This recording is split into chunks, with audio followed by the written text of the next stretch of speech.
Hi everybody, welcome to Non-Effer. Whack was talking about magnets and I realised suddenly you'd love to hear this. Just like Brad. I realised that you are the primed target audience for a conversation about magnets. So I think you should just have that conversation again. You guys were talking about magnets. The impetus was that PB hurt herself with a magnet. She wounded herself with a magnet. Yeah. Ow. Just a couple of hours ago. High-powered magnet.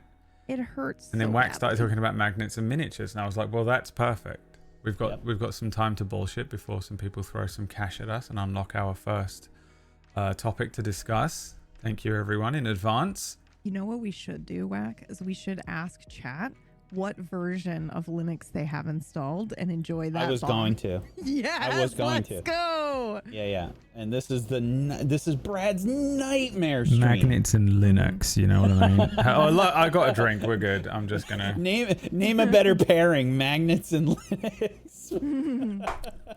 Magnets and Windows. Fucking erase that shit. Let's erase it. I was telling PB that I have like a bunch of little teeny tiny magnets that I got when I was painting.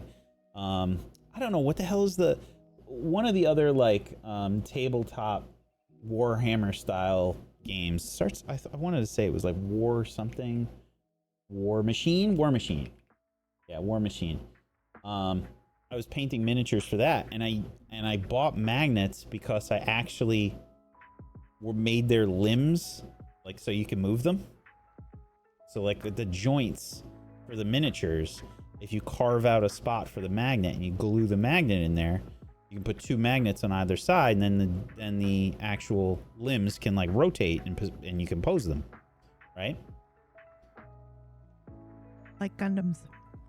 Yes. So I have magnets in my drawer. It's just they're randomly in my junk drawer.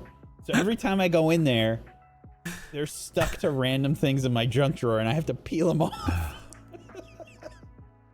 Exciting! Well, yeah, you put them in a little pot or something. They are. They're actually like in some plastic, but they're so strong it doesn't fucking matter. Right. Cool. Yeah. Magnets. Cool. My favorite part about this injury is the skin isn't broken. It's just bleeding underneath my skin in there. Yeah.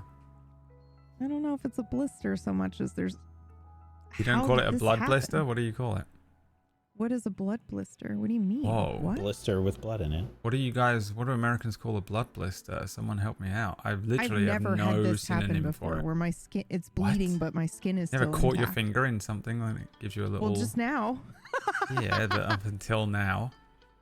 You've never had No, that not kind of like day this. of work in her life. Brad, literally. I mean, I've fallen while Never photographing and broken my arm. The smoothest hands. Old smooth hands, they call Yeah, them. I do have smooth hands, actually. Yeah, we can tell.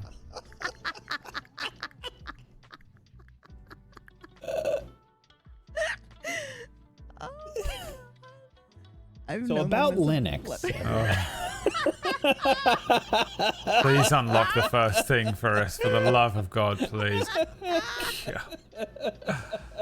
Oh. I knew right away, like as soon as I mentioned Linux, like Brad showed that he had like a little whiskey before the show, and I'm like, oh, that's good. If I'm gonna start talking about Linux, it's a good thing for him to fucking The only thing getting me through.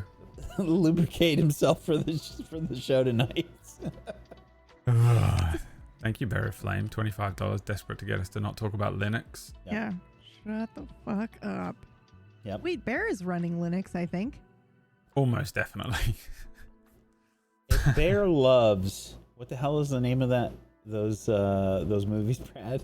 Just terrible 80s fantasy B movies. Anything that looks awful. No, from the 80s. What was the name of that fucking movie by Dragonheart? Zack Snyder?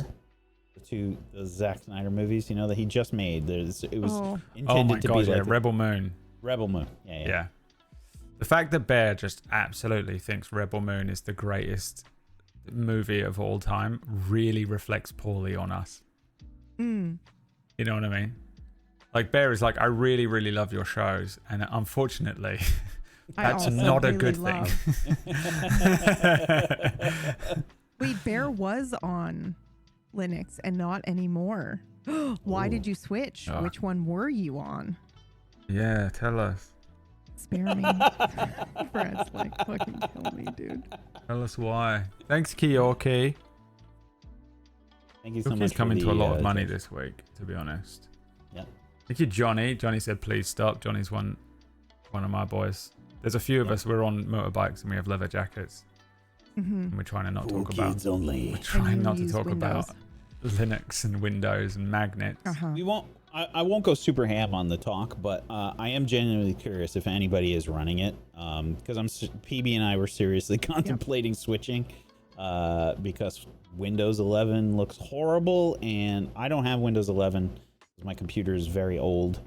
But if I do just manage to get money together to upgrade, I really don't want to run Windows 11. Yep. Yeah. This whole thing started because I got a ridiculous message when I opened Edge, which we have to use the Edge browser for certain things with Tablestory just so that it runs smoother. But it was something stupid like, we noticed your settings have been changed unintentionally, so we changed them back. And it's like, what do you mean? What? What do you mean? What? If it changed, I changed it, probably intentionally. What was it? The AI feature was switched back on. Ridiculous. Mm-hmm. Burn it. Kill it. All of with the fire. AI audio enhancement things that you have to turn There's off. probably some privacy stuff too. There's Let's so many. check. Did we determine that that was one of the reasons why your computer's been going kind of wonky lately, Brad? I don't know. I haven't stress tested it, and the stress test will begin on Monday Ugh. when I play games with other people over Discord again for the first time. But I don't know what did it. The two things that I've done to fix it seem to have been turn off a lot of Windows optional things like that. And also I was like, I think this started after a Windows update, but I couldn't be sure. Yes. You know? Yeah. Because I thought that that's what had happened there. Yeah. And then You I guys rollbacked all of understand- my drivers as well and just sat there and prayed. Do you guys like understand like how often we will start a show and somebody has a Windows update and it just fucks everybody's audio up? It happens all the time. It's Probably fucking once a month, insane. at least. Didn't it happen for the premiere? What happened to poor Tiger? Yeah. Yeah. Oh, Tiger got fucked over. Well, no, Yeah. oh, no. Tiger's Oh, that was computer different? died. Tiger's Ah, computer, yeah. He had two PC and one of them died. It was just bad timing.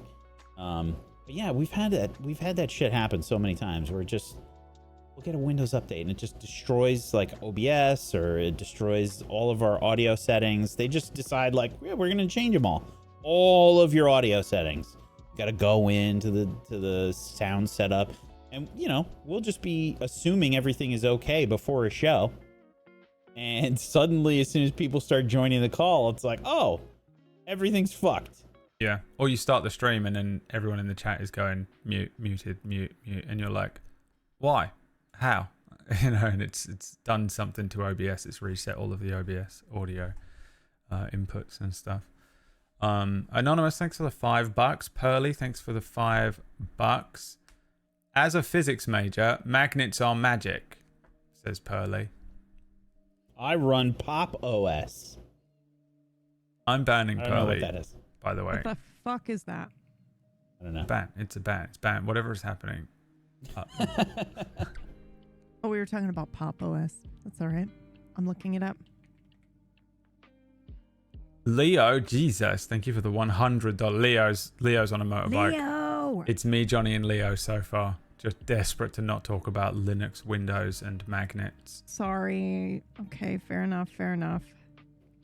It's only the three of us. Everyone else. I mean, this is your target audience. Yep. No doubt. It's one of the Linux branches. Interesting. Interessante. Yep. Is it? Brad's never It is been Brad. less interested in something. Yeah, he's like, I'm gonna. Well, The way no. this turns me immediately into We like could talk about Final Fantasy 14. the jock at school. Would you prefer that, Brad? I immediately transform into like I have like a varsity jacket on, and I'm just like What a bunch of nerds. yeah, I'm that character immediately. Like Yeah. I shift Straight up Revenge of the Nerds. I shift immediately into that character, and I'm just like, you guys suck. You're pathetic. Got a girlfriend, nerd. Meanwhile, as soon as he boots up his computer, it sounds like a fucking it doesn't work. It sounds like a Model T, like somebody turning a crank. Nothing on it works, and I don't know how to fix it. That thing is a fucking beast as well. Like it's a beast computer. Yeah, it's like a really good. Giving Brad this computer is the worst move ever. Yeah, you've given like a stealth bomber to a Neanderthal. Just like fly it around. And he did. Turn for a this little on while. with mustard. yeah. Aquasnakes, $25. Windows 10 forever. Thank you. Great. We've unlocked the first topic. Thank God. 'Cause this was going really poorly. This is actually a question that came in for a while ago, and I had it on the end of the last couple of weeks as the final topic, and we just never reached it. So I thought, well, let's open up with it. And it's a question from someone called Draconicus. I've never heard of this person.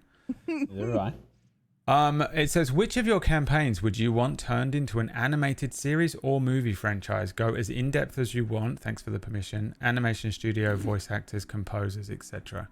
He clipped that. Sorry. Anyway.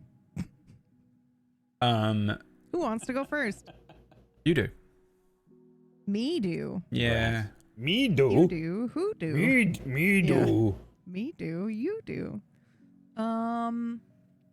Which one of any of ours, or which one of your own shows?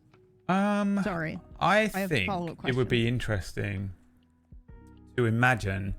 I think pick your own, because then you can imagine partially show running it as if you were given some budget. You know what I mean? You know, like how Critical Role just Amazon gave them a bunch of budget. And so is like, it cheating for me to say Ungodly because we did that? We kind of did turn it into an animated show. No, but do you not think it would lose so much appeal? What if it was animated? If it was Amazon. Like, I think you could. I think you could adapt it. You still think so? Wait. If it was Amazon, is that what If you like said? big money paid for it, yeah. If it became an animated series on a big network like Amazon or Netflix or something like that, you don't think that it would lose a lot of its appeal by it? There's no way that the creative fun of it being like a live improv thing wouldn't be ruined.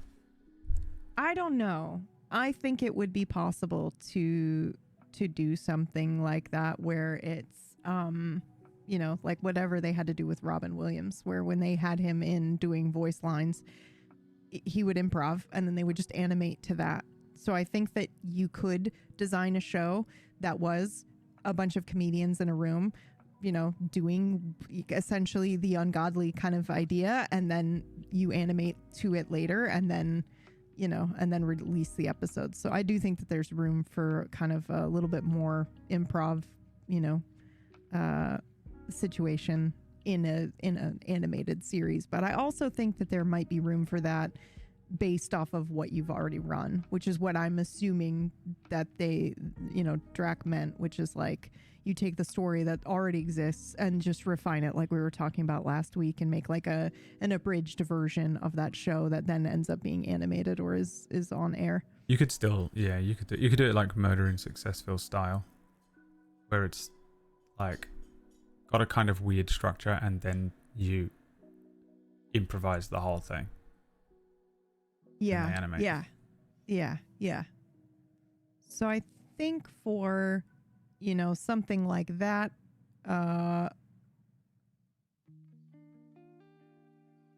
it's twofold. I think for a show that is already done, that we would be, kind of like taking and, animating and, putting it, and I am just assuming that we don't get stuck with, asshole producers and blah, blah, blah, because this is a thought experiment and we can do whatever we want.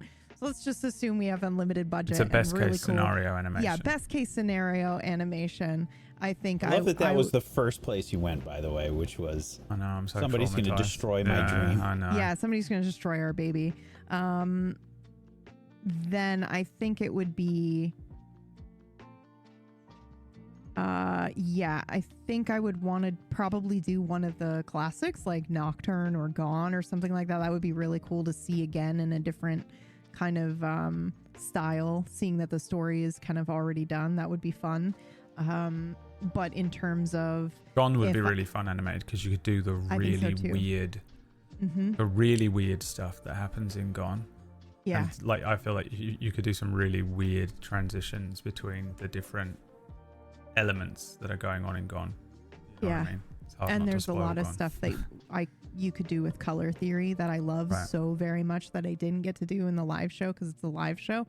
There would be a lot, and that would feel like, I guess in both of those instances, for both Gone and Nocturne, I would be able to sit down with some artists and be like, yes, color palette. Like it would feel like revisiting those stories in a way that I was adding to them rather than just doing the same thing again, you know, like being able to add a new element of, you know, either colors or, you know, composition of the scene, being able to like sit down with Dan and be like, so when that crazy thing happened and how are you imagining that your character, like that just feels like a fun new way to visit those projects.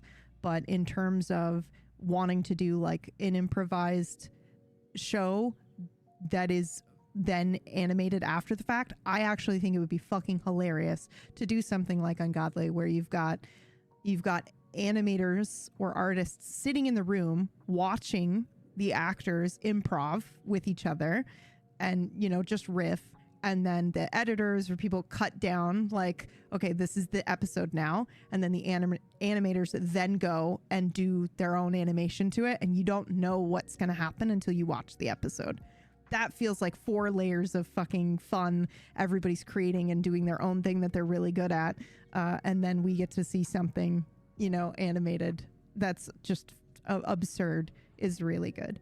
But I also think, you know, we got as close as we could possibly get without, you know, really cranking up the gear with Ungodly, with the live, because that was live. It wasn't actual animation, but it was, you know, it was pretty fucking close. It was as close as we could get. So I feel like I've checked that box with the budget that we've got, you know? Yeah. Okay. Whack. You want to go next?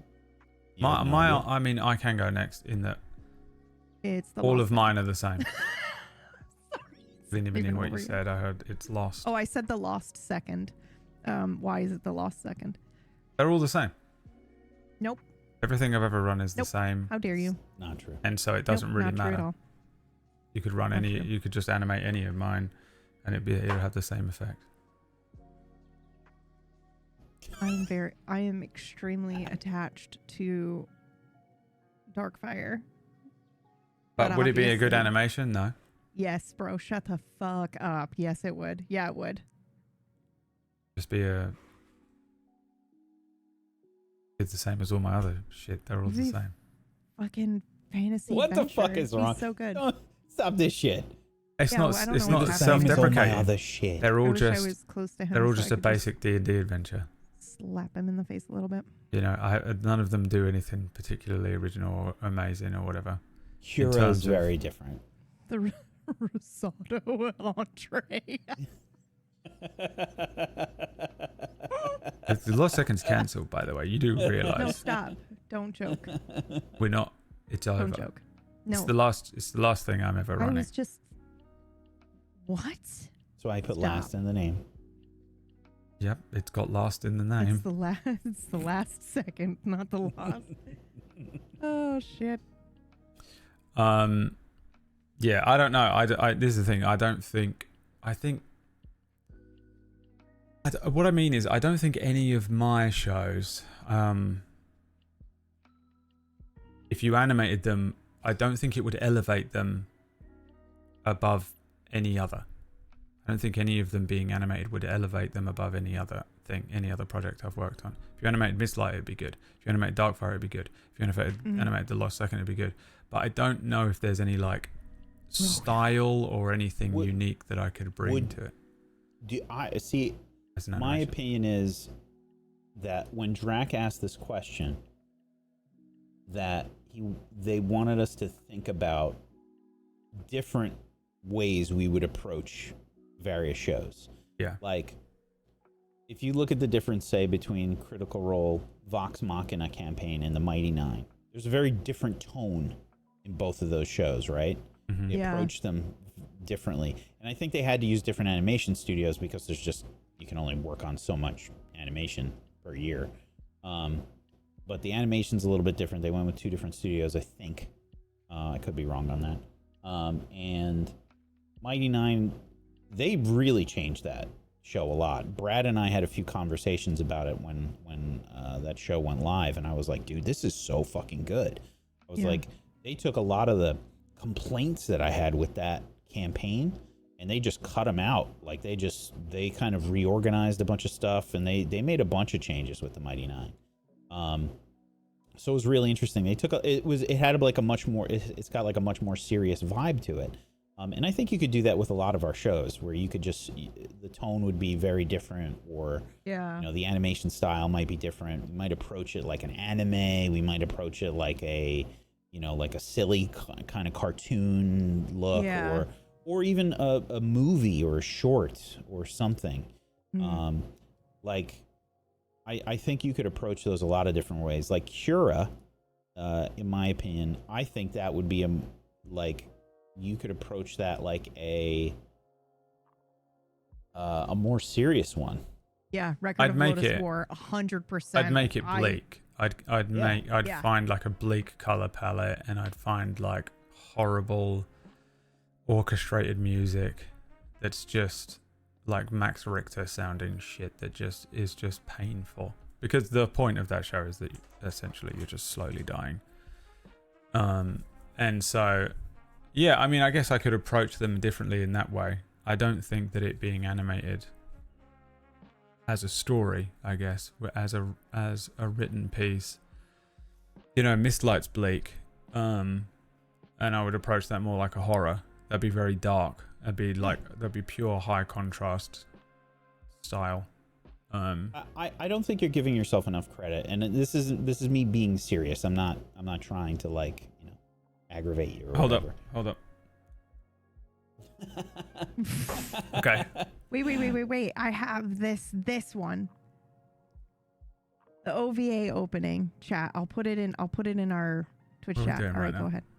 I said Record of Lotus War opening is what I think of with Cura, and I had that feeling when I was watching Cura, and I was like, God damn, this makes me want to watch, Record of Lotus War, but not the anime regular one, this one. So I just put it in the chat so people know. That's the fucking vibe that Cura gave me for sure.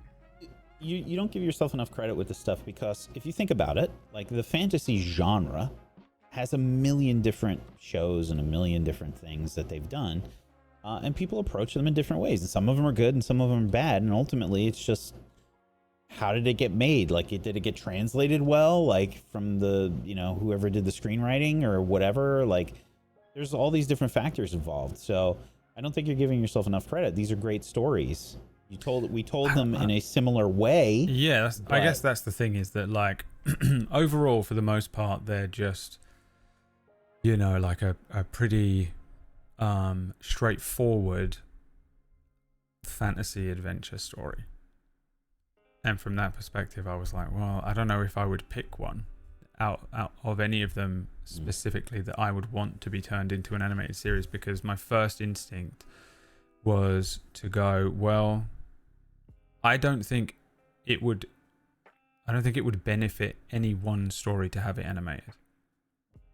Now, if I think about which ones I could make the most uniquely stylized, then yeah, we can get on it. I don't think Darkfire I don't think it had a tone to it that was particularly like unique. It had themes in there, but I don't know if I could apply any sort of creative thing to it. I think like Mistlight and Cura are much easier to pick and choose. I don't know if I'd want to animate those though. They'd be so gloomy and dark and grim. It'd end up like a claymore or something. It's not bad though. Like that. No, Yeah. I mean, it's just that's. I guess the question is which one do you want to pick, and I don't think I would want to work on one of my more grimdark settings. Everyone loves those stories. So like people, every day someone shows up at my door with a knife and threatens me if I don't finish off Mistlight and tell them the end. Yeah. Dude, here's a thought. What about Rhoda? Yeah. What happens Rhoda if you is got a like, green fucking light and you know? you Yo, just- that's crazy. That's crazy.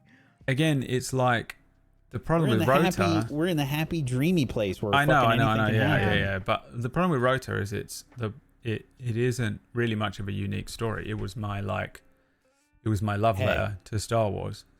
And I know Star Wars isn't unique. The things, if I was to make us, if you told me, Brad, you've just been hired by Disney and you're working on a Star Wars project, I'd rather work on something like Andor, which is very uniquely different to a lot of the other Star Wars projects. Even though my favorite thing about Star Wars is the basic shit, just like Luke and Anakin and Jedi and stuff like that. But yeah, so like, to do a voice. I mean, this shit would be amazing. this is the thing, is that like, again, I don't think I would want to pick that. That wouldn't be one I would want to work on. I would rather work on one of the more light-hearted campaigns that I've done, or the simpler stories. I'd rather work on something like, some version of the Lacrin trilogy, or some version of the Lost Second, or I'd even rather work on like a side quest, where it's like a silly bumbling group who are kind of like just sort of bouncing around doing stuff, being dumb. It's a borderline comedy. That's a different show. That's an answer. That counts. Yeah. But I think it would be shit. I think that would be way shitter than doing Cura and making it really interesting and uniquely styled. Yeah. You know what I mean? This is my problem. I think it's interesting to consider the second half of this question, because we have talked about like which campaigns would we do into an animated series or show, but I like Wax's point of like, what would we have it look like? What would the style that we would go with for each show, like, in terms of voice actors or composers and things like that. I think about this shit all the time. So when Drac asked this question, I was like, oh shit, I got stuff. You got it. Locked and loaded. When I think of Cura, I think of either like that kind of traditional old school anime art style, or something that is like uniquely illustrated and gritty and kind of a little bit on the messier side. I don't think of like Arcane for example. Right. So that is an interesting thing to think about. What would be really cool? You remember like is like a non-hard edges animation, like the old style animations. Yes. The fucking that video we were talking about in Christmas with the snowman. I fucking love the snowman. Snowman. Yes. Yeah. Weird sort of like framey animation. Yeah. Where it's all kind of like, but like gloomy and dark for Mistlight. But it would be. I'm talking about Cura, because Cura, there's like, it's very cold and bleak. So that kind of like the snow falling type thing, and those like pale pastel, bleak colors would work, I think. Also for Cura, one of the things that I would love is the ability to cast the voice actors and have like really Nordic actors play the Goliaths and stuff, Yeah, that'd be so fun. Because I really wanted them, like I had Pony do the voice of the main guy. What was his goddamn name? And he name, by the way. He voiced him in Swedish. Yeah.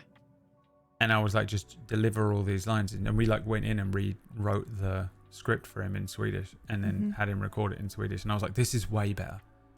And this is canonically kind of how this character sounds, and I can't replicate it really. And like that would be really fun to have your version in your head of because like I'm an okay mimic and I'm an okay voice actor in a way, and I can pull quite a few different accents and silly impressions out of my butt pretty quickly.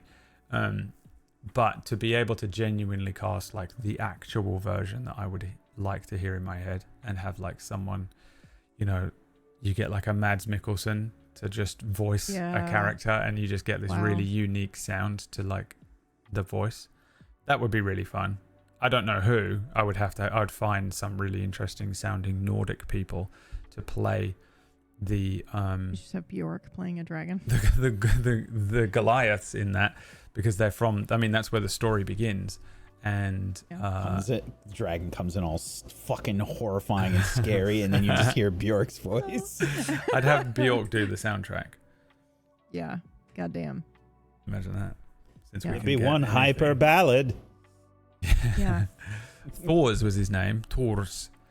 And then there was like another guy that was he was a wizard, and he was like a crazy wizard type, and his name was Hard, Hadd, and you'd get a different Scandinavian voice for those people, you know, but they're big. These characters were like big Goliath characters, so you'd have to find someone with like a really deep baritone. Maybe it'd be really fun to do that, and then find people to play the characters, you know. We're like trying to find someone to play Merg's character, trying to play Orkish's character, and Orkish would be screaming, Yeah. I can do it myself.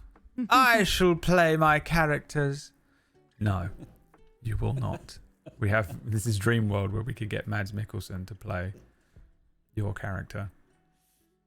Yeah, So, is there anyone that you would, like, is there a name that you would go, oh, for this character, this actor would be good? Because I've not thought that in depth for it. I genuinely think what I would do is I would go and find some Nordic actors that probably no one's ever heard of, or maybe they were on like something like Vikings or whatever. Yeah.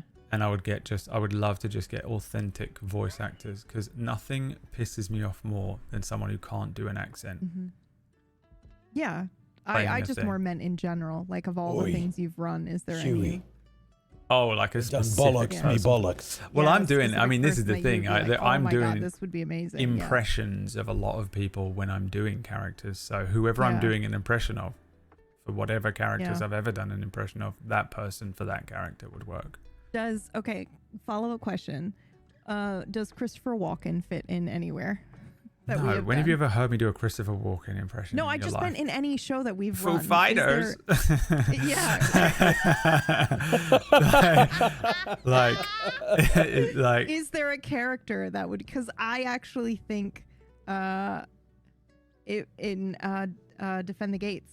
Hold on. The Last Bastion, right? Like, what was the character's name? Whack. What, you mean fucking Aegis? Yes.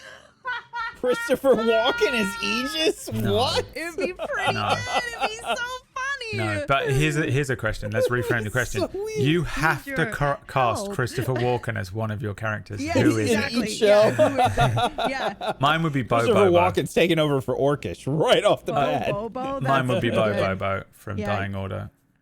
Oh my God, these are great Beast questions. Blessing. If you had to cast Christopher Walken in one of your shows, Christopher for one of Walken your is characters, Death Singer. No! Completely ruins No, the completely entire ruins movie. him. God. You know who I'd cast as Death Singer? James Spader. Yeah, that'd be pretty good. He does have I that. haven't seen him in anything. Oh, Really. he'd be fine. He'd be fine. Oh, if you watch The Blacklist, he plays a character that's basically made for him. He could do it. The show is very like mid, but his specific character that he plays is tailor made for him. Oh, and he that's fun. plays it perfectly. Prime James Spader would make a good Death Singer. He could do it. Yeah. I'm still trying to figure out who I would. Oh, I'm not good at this game. It'll come to me at the cow. 4 a.m. You'd Christopher have Walken would be Christopher my Walken. Oh God. Shit. Keep walking. Oh my God. Keep climbing up the mountain. Moo. You'll get there. Oh god. Eventually. Okay, Whack has not answered in general yet. Yeah. And Sorry. apparently he's got written a distracted. thesis on this before. Yeah. No, this is just one of those questions I think about all the time, because it's like, what if Table Story, really took off or whatever, and we were in the same kind of position that like Critical Role was in, and they've got probably 3 series and a video game that's out now.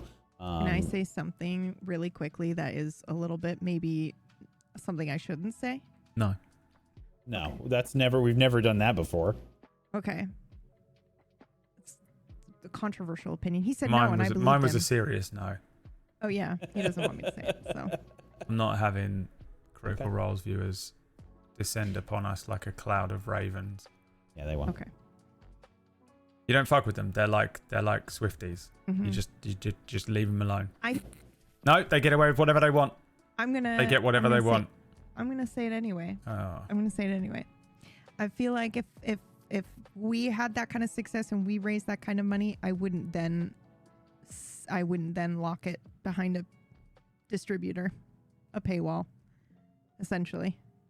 Like you raise all that money for animation and a studio to do it, and then they ended up signing it to someone that people charge monthly for to be able to see it. Like there's no way for a backer to just watch it without it, right? I don't think there is. You can watch it without paying. Can you? It's ads. Yeah, you get ads.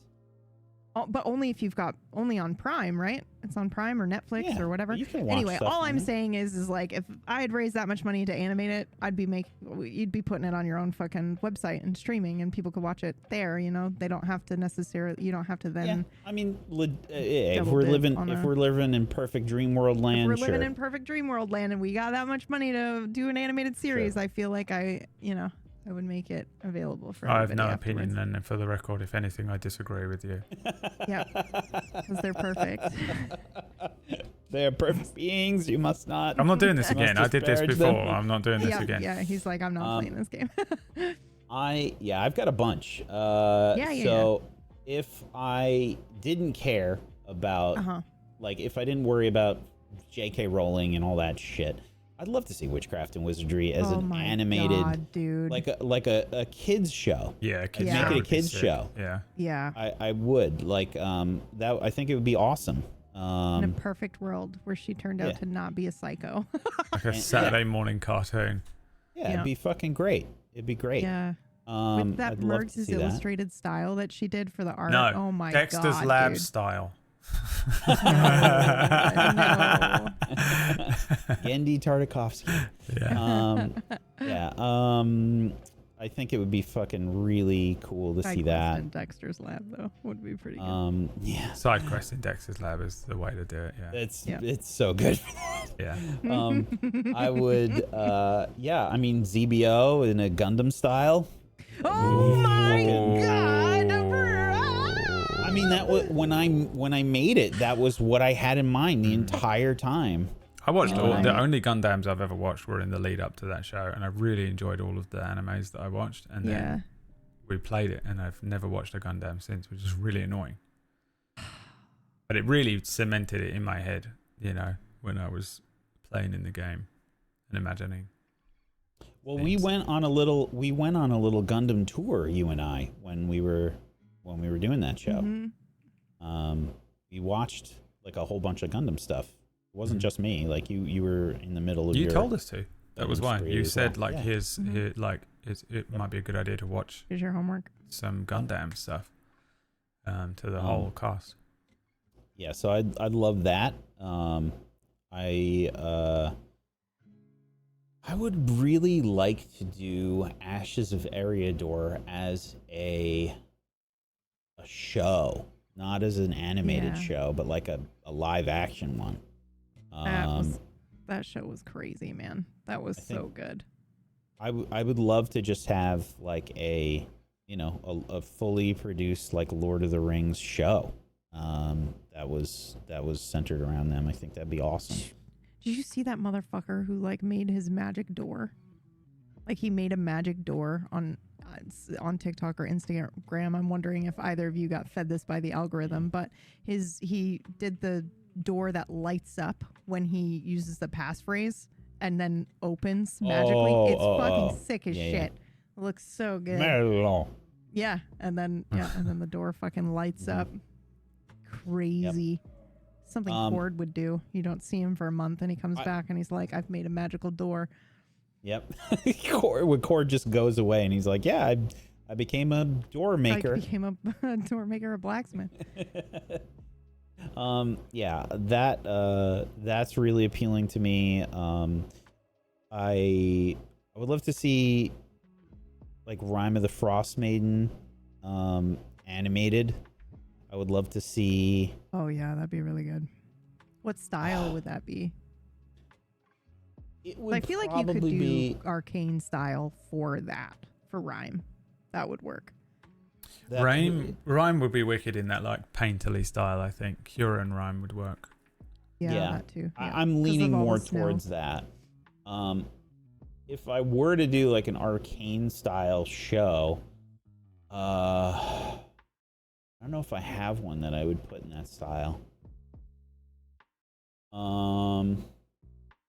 ID Crisis, because it'd come out like it would just look like Into the Spider-Verse. Yes, that would be cool. That's a good one. Yeah. That's a good one. Yeah. It's really good. Yeah, that's really Especially good. because there's a lot of like fighting and action in that.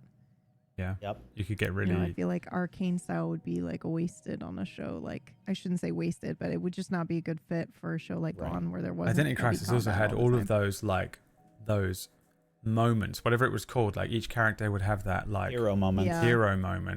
And it's like, do you remember in Arcane there's that fight on the bridge between Echo and Dinks, and it's just a music video. You could just have each hero moment done like that kind of way, and it would just Arcane be again. That would be sick. That was so good. I mean, I'm really loving like Legends of Oscara, and I feel like I'd really love just a similar kind of, what is being done with like, the Vox Machina stuff. I'd love to just have something just like that, honestly. And then the obvious 100 Club as a Cowboy Bebop style situation. Yeah. As far as like casting or anything goes, I haven't really thought too much about like casting or who I'd put on the shows. The styles and whatnot are usually pervasive in my head. I think about that shit way too much, man. Way too much. You know what would be an interesting one? Because I'm now thinking like, what styles would you do each show in? And it'd be fun to look at like main character Orgon in a weird rotoscope because of the metaphor of that, the idea that you're doing that for. Yeah, so that would be a fun thing to explore. You do Ungodly like Coraline, just in like a stop motion. Stop motion Ungodly is pretty good. Cool. I think that would be really good. Even if you kept the digital puppet look. Yeah. I like that idea itself, because it's not done really. You don't really get that. I know. So it's a good shout. I mean, hey, listen, a lot of people give South Park, a lot of shit, and when South Park first came out, like that was crazy. They made it with construction paper. Yeah. That's how they made it. And everybody's like, the animation is shit. It's different. It's just they tried something weird and different. It birthed Newgrounds, right? Yeah. Like a whole subset of animation and stupid videos. Yep. Were birthed from that. Yeah. Yeah. So I mean, I'd love to see that just in the kind of like puppet style, or if you mix both, if you did like puppet stop motion, I mean, that would be that'd be kind of cool. Like if I did another, because I usually am like, Ungodly is I'm wrapping up and I just need to do something fun and stupid for a couple months before I do another long form show, and I usually do it in the summer, but obviously just did not have the spoons to do it this year. But I've thought, like, if I do it again, like, I think I want to stay with the puppets that we've done and do another thing of that. And so but then it becomes like, well, we've got these puppets now, and do we dress them differently? Like, because you would want to do something different, or do we stick with the pirates? Or I've got an idea. bro, I also have an idea. But what's yours? You can tell me. Put a mustache on everybody, like a shitty bro, one of those shitty fucking disguises, like the glasses and like the mustache, like a Groucho. I'm a totally different character now. Yeah. We have joked about one of the themes for one of the seasons being ungodly men trapped in space, which would just be hilarious to keep them in their pirate uniforms, but then just put an overlay of a helmet and a spacesuit on top, which is pretty stupid, but I love it. So, but yeah, that was very expensive to get all those puppets done, because we had to do like the base puppet, but then we did like multiple different poses for them, expressions that they had.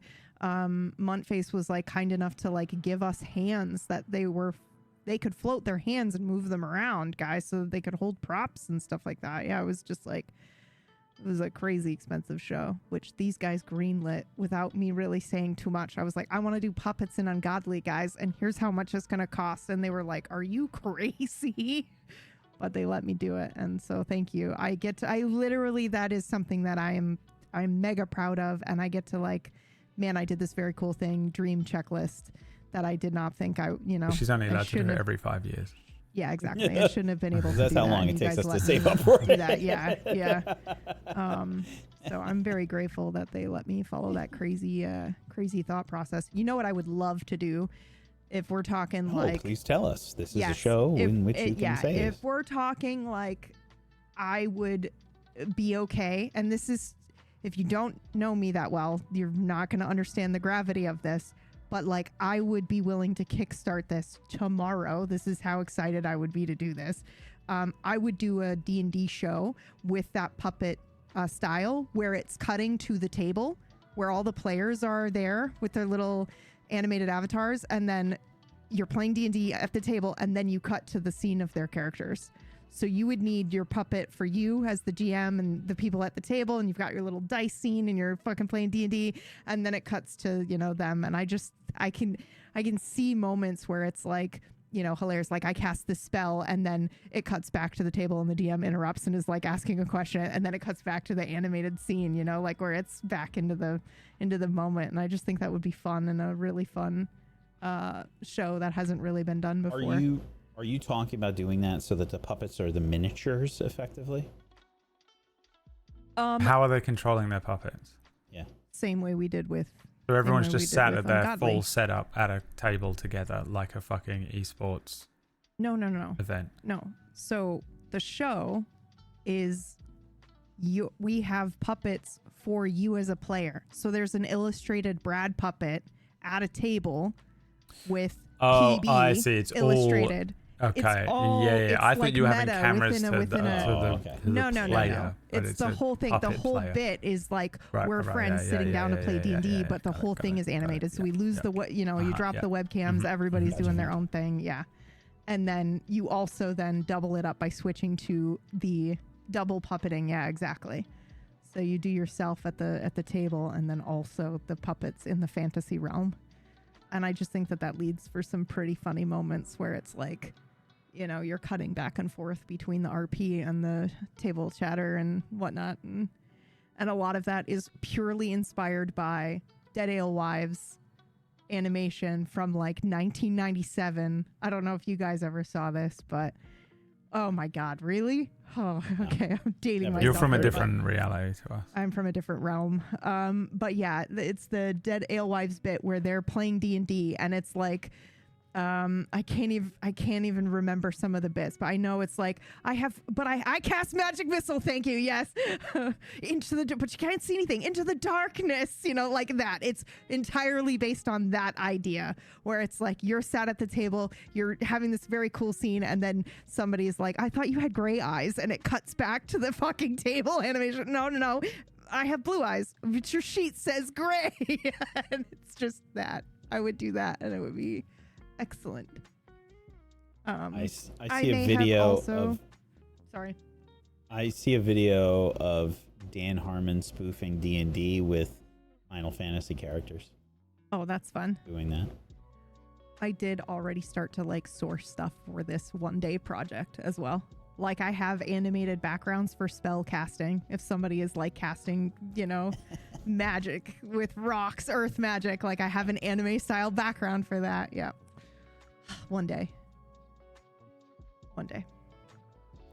Yep. We'll see if that day ever comes. Cool. If we get any tips, maybe we can make that happen. We've got a couple. Rigor, Riv, thank you very much. Thank you. Animated past the table story with a new animation style each episode. Oh.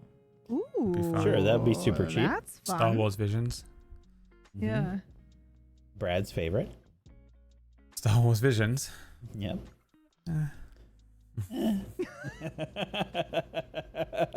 I'm trying to get all of the different communities after Brad. I know, man. Star Wars fans. Do you want to aggro those, PB, with something? Yeah, let's just see if we can piss all I'm of gonna get the those off Swifties after him immediately. too. Yeah. What is it you hate about Taylor Swift, PB? Nothing. Uh-huh. Think she's a goddess. Nothing. She is perfect. She's Do wickedly not. smart. Mm-hmm. You actually think that? Yes. Oh, okay. Why are you trying to trap me? I'm not. I just couldn't tell if you were lying or not. Yeah. No, I'm not. Uh-huh. She's really I'm serious. Mhm. She's really smart. She's a great businesswoman. Yeah, sure. She writes all of her own music. I don't know anything She's- about her. I'm a white guy. Sticks it to the man. We can't see it. Yep. I'm fully see on the what? side of those memes where you'll just like, you'll have like someone will just be like dancing or whatever, and it will be playing Tupac, and it will just say like, "This is what white girls think Taylor Swift sounds like," and it's like that's Oh. and it will just be like someone doing some funny dancing in like a period dress or something. Nailed it. So that's me. I'm just a cis white guy. Okay, we can't understand. Oh my god, the way I need that clip of whack. Oh my god, somebody clip it. I need that on my soundbar. Fuck. Nailed it. No, but it was It's the the- way that you said it. It's like the Tom Segura Yeah. when Tom Segura's on Larry nailed King's that. show. Yep. You nailed Nailed it. Good job. Fuck. Oh God. Well, we're out of stuff to talk about, and we have no money. I thought I was so waiting for guess you. the You were show's going to over. say something, and then PB Oh, I don't remember. rudely interrupted you. I don't know. What I What? was gonna say. Can't believe that she did that. Did I do that? I don't know. I thought we were talking about animation styles and We were. Yeah, I Wack got was going to say excited about- something. There was something he was going to say, but yeah. It's lost Talk- forever in time. yeah. Well, we were talking about Arcane, and then we were talking about like different animation styles. I said rotoscoping would be cool for main character and Gone, and then I was talking about Ungodly. There you go, you got it. Sav brought up Sector 49, and I was Oh, thinking yes. like, Oh man, see, so Sector 49 would be funny if it was. I could see it done a few different ways. I could see it done as a live action yeah, show where it's like it's a short format show. It's a like a half an hour or something like that, and you know. It's just every week the criminal's just fucking failing, like every fucking week. yeah. I could see that Oh easily my done. god, so and good. I feel like it's almost a sitcom, like it could be done. It could be done with that, like that. I want to say like the Dread style, but I think even that's too serious. no, you should just do it like an old Tom and Jerry or whatever, like a Hanna-Barbera or like. Yeah, there's a game I'm playing right now that is it's animated. Rue Valley. It's animated in a way that looks like a comic book. I think that would be really good for either Identity That's also Crisis really good. or Sector 49. Yeah, that kind It's of really vibe. good. Absolutely. What about like a game? What if you had to translate any of the shows into a game? I got that it. People would play. Yeah. It would either be Blade Runner into a Disco Elysium style game. Holy shit. That would be awesome. Holy shit. That would be dude. really good. I'm Yeah. gonna pee my pants. Yeah, or main character, the MMO. Would be Oh sick. my characters in God, MMO would be fuck. I would stop playing Final Fantasy 14. I would only play main character. Yeah. It would be really Holy shit, good, dude. I mean, if, Man, that's so interesting. It An is. MMO where it starts as if like you're at a computer and then you get isekai'd into your MMO and you're playing yourself. That's fun. That's Yep. fun as shit. Someone make it happen. considering that like all MMOs are just, at this point copies of one another. Yeah. Yeah. Might as well just do the part where it's like, you're at your computer, blah blah blah, and then now you just have to fucking survive, and it's hard. I love that. Dude, doing the Blade Runner show in the style of like that Disco Elysium or the Rue Valley vibe. Yeah. I'm running that through my head right now, and getting to play like all the different characters and stuff. You could almost do it where I feel like I just made the entire game in my head just now. We watched it happen. Yeah. It took like 5 seconds. And it's just, you have certain chapters where you play as one of the characters. Yeah. And you follow them, and they've got their own kind of, thing that they have to solve together, or you follow like the pairs, yeah, that would be fucking sick. Yeah, that would be dude. really That would be good. so good. Yeah. That would be such a good game. Oh my God. I also think there is room for the element of, can you figure out who the replicant is as the player, and then at the end you can either choose or not choose, or that's super fun. You have multiple endings based on like what happens, and the endings might show you like who's a replicant or something like that. Yeah, and some of them don't. Multiple like just a proper multiple ending game with actually loads of different endings and not just the illusion of choice. But Blade Runner game would be sick. Yeah, that would be incredible. Be so and good. I think Whack brings up a good point. I think that the way to do that successfully is not necessarily have the timeline altered. It's that you get different narrative information with the different ending. So you learn more about this character, or you get the information that they either were or were not a replicant, or you don't get it at all, or you kind of know where Skiff goes at the end, that kind of like epilogue information, instead of altering the timeline of events, like do you save this person's life or not, or whatever. Like maybe one or two of those things would be fun to include in having the game, vibe of being a cog in the machine, and really we just see different information displayed instead, because we realize that no matter what, you're still just a fucking cog in the machine. And it's very Blade Runner. we just see different different perspectives. Now I just want to make this game. We could even do it legally distinct, It doesn't have to just be, Blade Runner IP. We could do our own. Definitely. God damn it. And Brad, I imagine Rhoda as something in between Jedi Survivor and an adventure game. Ooh. Yeah, it would have to be an action game, I think. There's a lot of action in Rota. I think Rhoda could do with the arcane style as well. Like that would be fucking gross. It would All be. the lightsaber fights. Oh Yeah, my it would be sick. Yep. And everything else I've ever run would just be a JRPG in Final Fantasy IX style. Yeah. According to you, everything that you've ever done will just be in between Final Fantasy 1, 2, 3, 4, and 5. And 6. No, not according to Brad. Well, as Brad. Well, wait, you have played 6 too, right? I've played 6. Oh, yeah. Brad, you've played 6. Yeah. I was gonna say I think you watched me play 6 as well. You don't think 6 is included in yours? No, my perspective is based on what Brad thinks of his shows, and that they're all the same. Oh, and that the right, early right. Final Oh, Fantasies were so similar to each You other. were saying that Brad said this about his own stuff, and I Because was he's like, playing through them right now. Yes, yeah. And his comments, and he's like, they just keep refining the same formula. Yeah. Mm-hmm.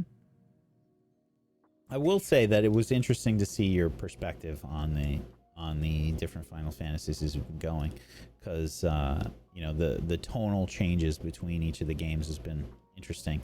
The one between 2 and 3 was really intense. Yeah, you would have loved 3. It's just all mechanics and no story. You'd have been like, this is the best one I've ever played. And I'd be like, that's the worst one. And then we'd have to have that conversation again. I can't remember which ones of the early ones that I played.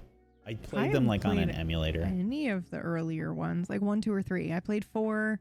I played 4 and 6, I think, a couple years ago when I was going through. But now that the newer ones are out too, I may give those a try too. Yeah. But yeah, so we got to get on making all of Brad's shows. Just Pixel remaster. Yep, Pixel remasters. Yeah. Should we just turn Tablestory into a video game studio? That's basically what Critical Role's doing at this point. Yeah. Once we're fully out of stories, because we've all we're just like, we've got nothing left to give. We'll just start turning them all into games. I've got so many stories for forever, man. Yeah. I have as well. They're just all the same, as we all know. Well, we've unlocked the next topic. We don't have to switch to it, but I just want to say thank you to Anonymous, Normal Anonymous, and then Curiana. Thank you so much. Crazy, by the way. Thank you. Throwing crazy tips at us. What was you going to say, PB? I was just going to tell you that my Island Sanctuary in Final Fantasy XIV, the award-winning MMO, reached level 10 last night, and I could fly around my island now. Do they just give you just like a Super Saiyan? Like you can just now you can just fly? No, it's my mount. My mount flies, and I bought with real American dollars on the Final Fantasy store a $7 broom so that I can fly around on a broom.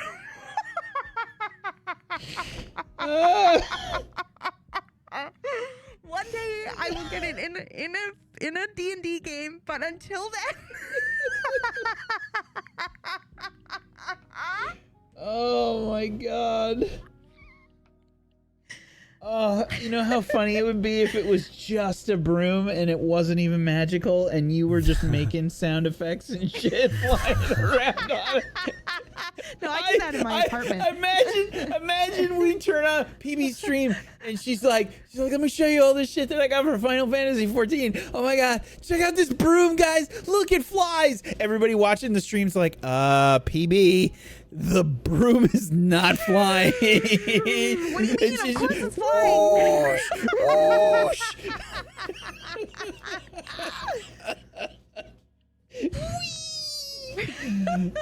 Sav and fucking Dave are like, we gotta have an intervention. We're really worried about PB. He thinks his broom is flying. That broom is not going anywhere. Oh my god. I could see it happening so easily too. Wow.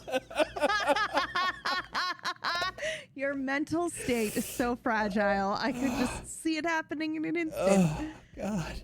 Oh fuck. I just really wanted a broom in my game. Why wouldn't anybody give me a broom in my games? Oh. Next topic, let's do it. Okay. What are we on? What is creation? Oh Okay. god. Yeah. Here it goes, Whack. I'll go get the broom. Yeah. This is creation. This one is from Deciduous Pine. It says, what is creation? If you're a creative person and you're creating things, and one of the things that you're doing is subconsciously influencing your work with something that you're going through psychologically at that time and processing it the way that you might process like a traumatic event, isn't that an interesting way to think about how certain things are created? What is the origin point of creation? Oh, that's a quote of me. I didn't even read this whole thing when I grabbed it for this earlier on. I just went, oh, that's an interesting. Really, we can easily talk about that for a while. We believe you, Brad. We believe you. This is just, I read genuinely because me? Yes, this is a great question. Yeah, that no one's ever going to believe me. I realize now it's a quote. It says, open quote, what is creation? I literally read the first 2 sentences and was like, this is so interesting. We can easily talk about this for fucking... So interesting. Of course, Yeah, this is you know, 'cause interesting. you I said came Wow, up with it. deciduous. Shit, man. I didn't realize you were so like with it. You're kind of... Fuck, dude. Wow. I'm In that show Loki, where Are we the only sure way he we can fall should in love be with someone is Doing the whiskey himself. anymore, Brad? Yeah. Yeah, I'll push it away. Okay, so this is a quote of Take it mine. back. Uh-huh. I remember it It's now. really It was the other day. insightful, Brad. Fuck you. I'm over here with my little broom making wee zoom noises, so you're good. Brad's over here quoting himself. I wouldn't have put it in. I really would have. If I'd known, I would have at least made you read it. In fact, you read it. What's this next topic we're going to talk about, PB? Oh God! It's this wonderful quote from Brad, from you, while you were playing, while you were watching a video. What does it Brad say? wouldn't use a quote that he did on one of his streams and a Never. topic and non-effort. Oh God, that's hilarious. The sigh that he shit. just made, Chad. I could Dude, see the physical pain. In his The worst part is soul. because we've taken the joke here, like literally no one will believe that he didn't do it on It's the purpose. feet thing all over again.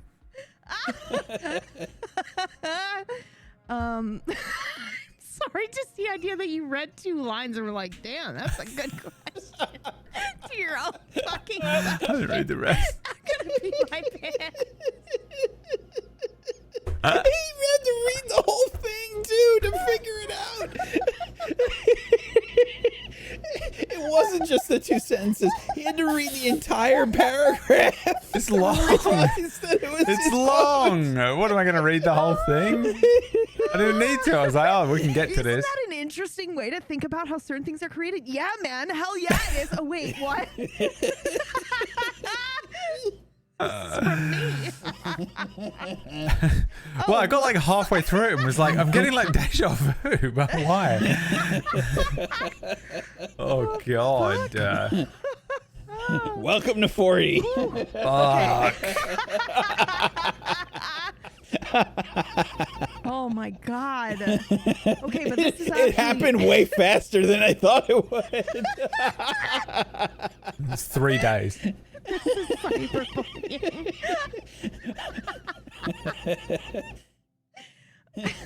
I don't think we come up like it's impossible to cyberbully me Oh God. because I deserve it, you know. What? No. First of all, and 2, it's just too Cyberbullying's funny not not to I agree. not to act on that. However, it is convenient that we do have the author of such a thoughtful question right here, so I can ask follow-up questions. Do you want to expand on this?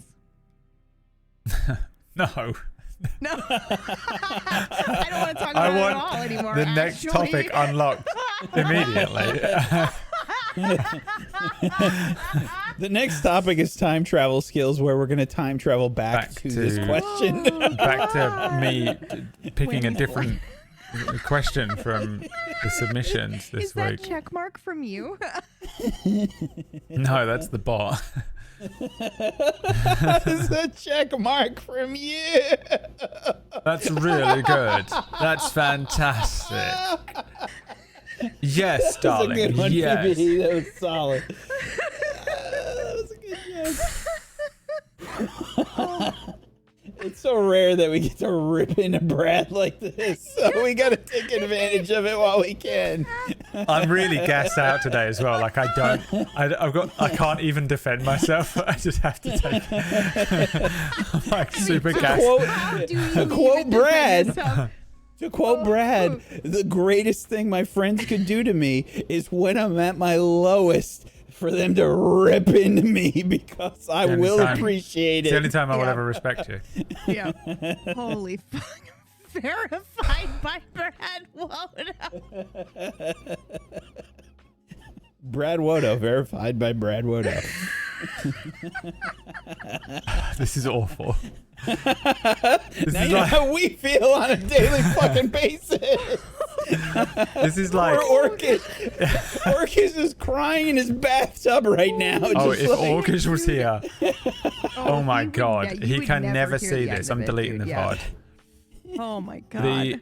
The episode of The Office when he quotes someone else and then puts his own name after it is what's happening.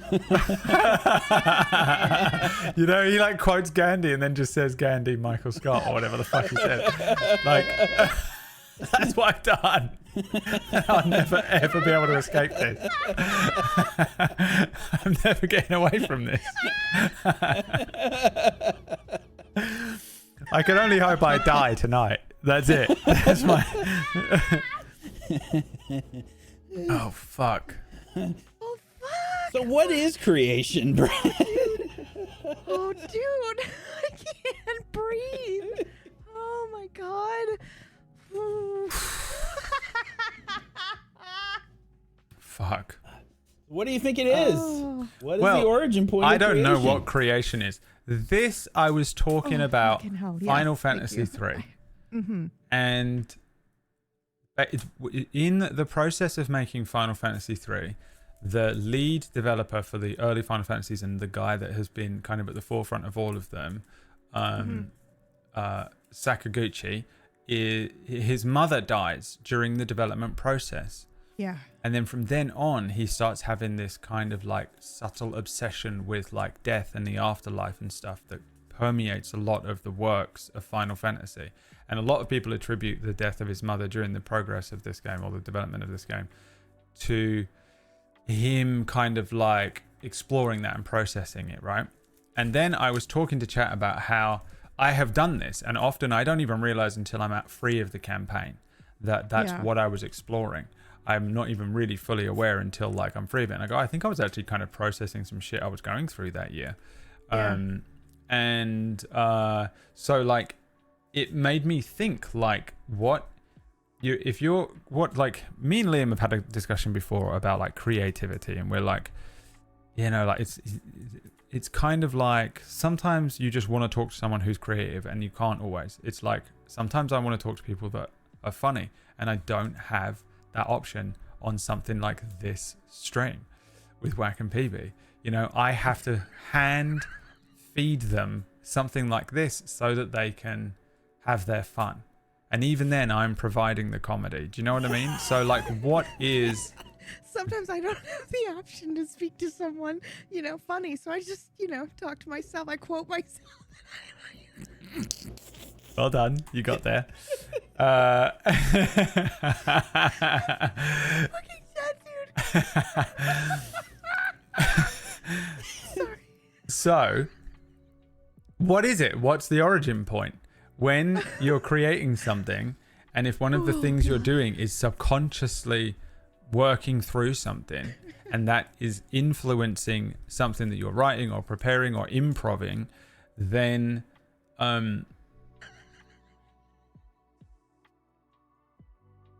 what's the point of creation? Not the point of creation, but what is the origin point of creation? Do you know what I mean? Mm-hmm. It was a question. I didn't have the answer for it. Right. Have you developed one, or do you have a guess? No. Bless you, Whack, for I'm trying so hard because this is a show that helps us make We money. can just leave Keep us PB alive. laughing. You just let her laugh for the rest of the episode. Oh, I just looked over and Deciduous was like, I never expected this comment to go through. I knew it. I knew it when you started laughing. I said the one. I knew it was that. If he'd read the whole thing, he never would have. Okay, sorry. Holy shit, I do have the giggles now. She's in a giggle loop. We're also laughing Yeah. because we know Brad so well Yes, that dude, this we is his first we saw him in our heads setting up for this show and getting everything ready in the way that Brad does. It's a TLDR situation where Scam. if there is a TLDR, Brad will read the TLDR and never read the full thing because Exactly what I did do here. it. I'm gonna do it Yeah. on the show. Yeah. Why do Yeah. I have to fucking prep it? I saw the I'm name gonna just- Deciduous Pine, and then I Yep. saw what is creation. That's all I needed to see. I was like, I can trust this question. Yeah. And it's amazing. long. I also like to not think about my answer as well. Yeah. So like I like to be able to just like spring these questions on all three of us, but I don't really have that option when I'm prepping it. So a lot of the time I do just kind of get the gist of it and then don't really think about it, which is almost definitely what happened here. I can actually, I have an opinion on this. I can chime in. Yes, please bring us back down to earth. So I thought about this specific thing quite a bit when I was doing main character, and it's actually one of the reasons I did the show, which was the origin of creation. And if you watched main character, that's what the show is about. It's the origin of creation, and the idea that I was really hung up on the idea that it feels like we're not creating anything new anymore in our society, and that especially as a creative, influencer or whatever the fuck we are, I don't know. It always feels like we're copying something. Like anytime we do a show, it's like, oh, that was just Mass Effect. Like Brad will have the revelations, like, oh, we'll play a new like AAA title or some shit, and it's like, oh, this is just Cura, and it's just like, well, fuck. And then you feel bad about the show that you made, and you realize like, oh, when did I start making this show? And it's like, oh, well, they fucking started making this game like 3 months before I started writing all my ideas for the show, and it's this vicious, like, I don't know, always happen.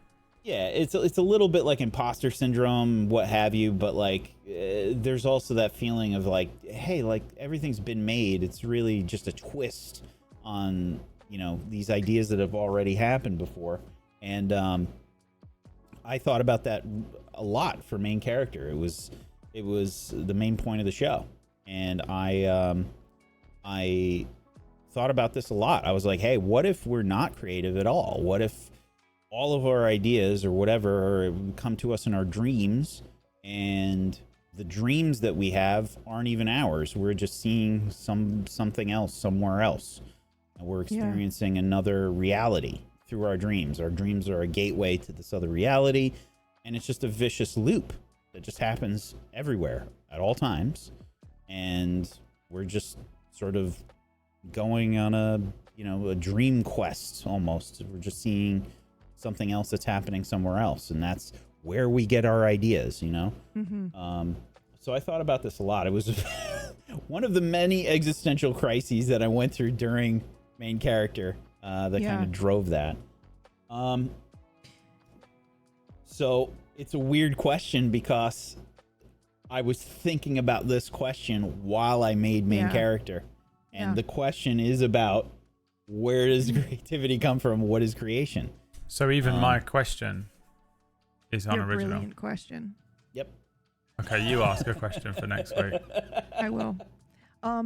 This is a mild tangent, but I find this really fascinating. I've sat with that for a while as well, Whack, but more on the side of why does it hurt us so much, or why does it get under your skin when someone says, oh, this is like, and makes a comparison to something you might even enjoy, and you're still like, or something you've never heard of, and instead of having that reaction of like, oh, cool, something else for me to look into and digest. What is it about that really just kind of like seems to be a universal experience of where it feels like they're digging at you, or they're putting you down, and the conclusion that I've come to for now is that it is the distilling of your voice down into something that you don't really have a say in how that got distilled down. Someone is distilling all of your effort, they're putting words in your mouth, what you're trying to say down into someone else's message. And you're like,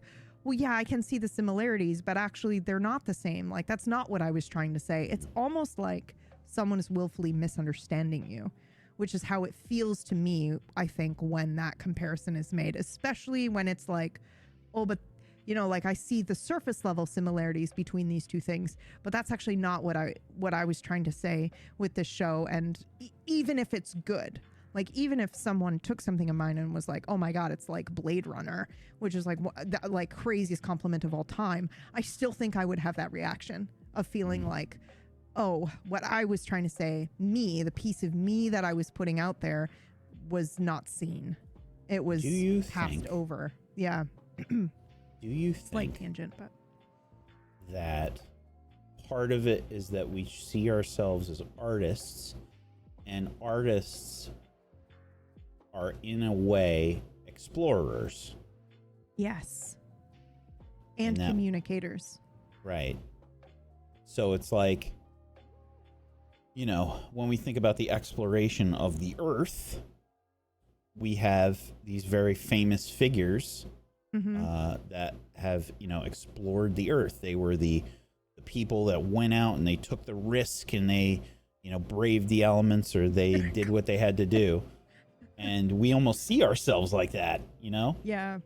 It makes me laugh, right? Because like Columbus landed and was like, new land. And it's like, actually, this idea is already here. We've been living here. This is not your original idea. Yeah. But yeah, I think, so this is a weird, like, roundabout way to get to my answer of what is creation, or the act of creating. And I think it is asking questions or answering questions is usually for me where the creation point comes from. Like, what would the world look like if blank? And then the answer to that question is what I created. Or, you know, I think a lot of people, when they are making something to share, maybe potentially like our shows specifically, it is questions. We're trying to answer questions that we don't have answers to, or we have an answer and we're wondering, what does it look like if the answer is not what we expect, or it's different, or what does the loss look like? This specific loss that I went through this year, what does it look like through this lens in this fantasy setting?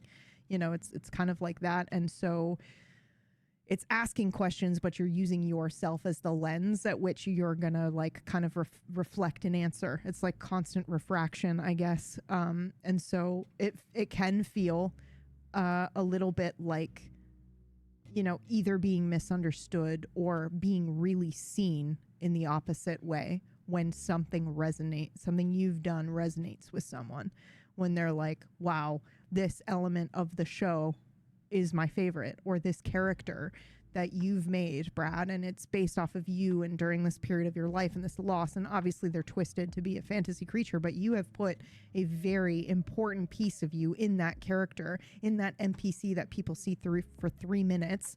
And somebody in the chat is like, that's my favorite character. And they give some insightful piece as to why that character like resonated with them, and you can go, oh yeah, well, I did that on purpose. Like that nod of like, yep, what you're seeing is there because I reflected it from myself in there. So I think that that's like a whole other interesting element too, of when you're creating and you're pulling from yourself or from your life and you're aware of it, but you know, versus when you're not aware of it. Like when you look back on it later and you go, oh, I see, I was working through some shit during this show and now I see it with clarity. It's really similar to like, you know, we've talked about immersing ourselves in the genres or what have you when we've been making shows, right? I think it's tangential or similar to that almost, but in an unaware kind of way, right? Like I will purposefully try to immerse myself in similar genres when I'm trying to make a show. I do not. I'm the opposite. Yeah. I think Brad and I do it a fair amount. It helps get my brain into the place that I want to get it to. But when we're going through these emotions, our brain's already there. We might not be aware of it, like you said, until afterwards. And I think the whole amalgamation of how we come up with the ideas and everything for these shows is really interesting. I've been thinking about it a lot more in the last couple years or so. I also have been trying to ham fist where like aphantasia falls into place for all of this stuff as well, because sometimes I try to purposefully reference existing media when I'm communicating now on shows, because I know that people have aphantasia, and this was never something I thought about before. So,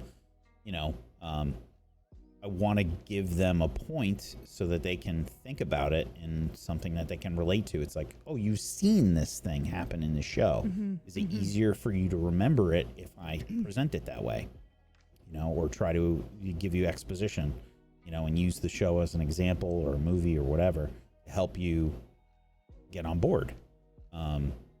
Because ultimately, I feel like that's a big part of what we're trying to do when we're doing a show is we're trying to communicate something. Yeah. Effectively. Yep. Right? I agree. So how can we communicate it well?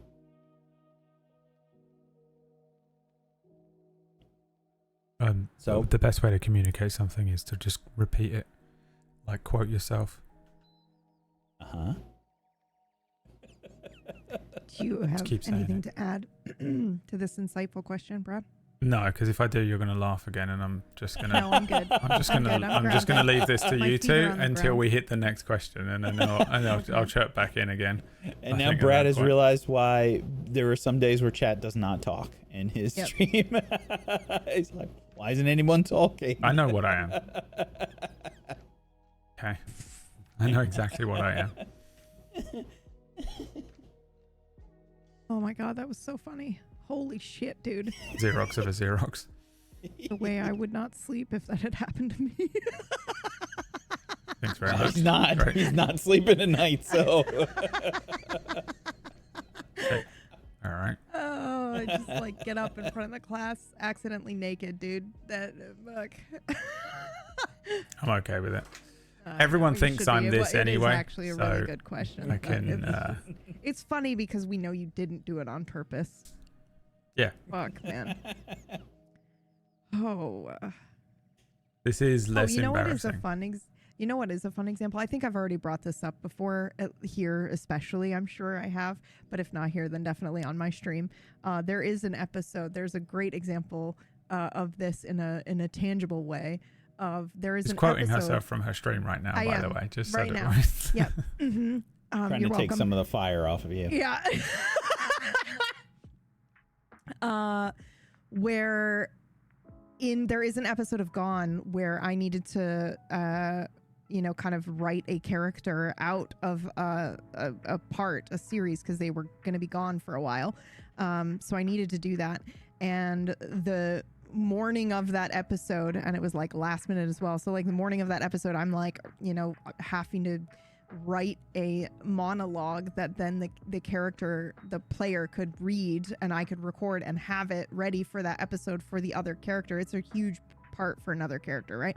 So I'm working on that and I'm I'm just struggling with the words. It doesn't really sound right. I'm not happy with any of this. How do you succinctly capture a goodbye to someone that is this important to you, in a paragraph? It's impossible. You know what I'll do?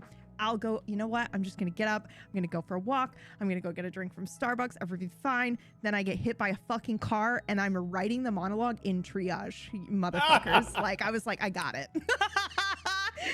I know now exactly what to say. So if you go and you watch that episode, you know that monologue that happens, I wrote that in the fucking ER, motherfuckers. It was great. But yeah. You could say it hits you like a 2,000-pound vehicle, like a 2,000-pound SUV. That fucking SUV, man. Karen. I can't believe that. I can. Yeah. Does it actually happen? Yeah. No, I just mean that, but I meant the more that her name was fucking Karen and that she was in one of those athleta wear suits and had the Karen haircut. And I was what is happening right now? Athleisure. Yeah, athleisure wear.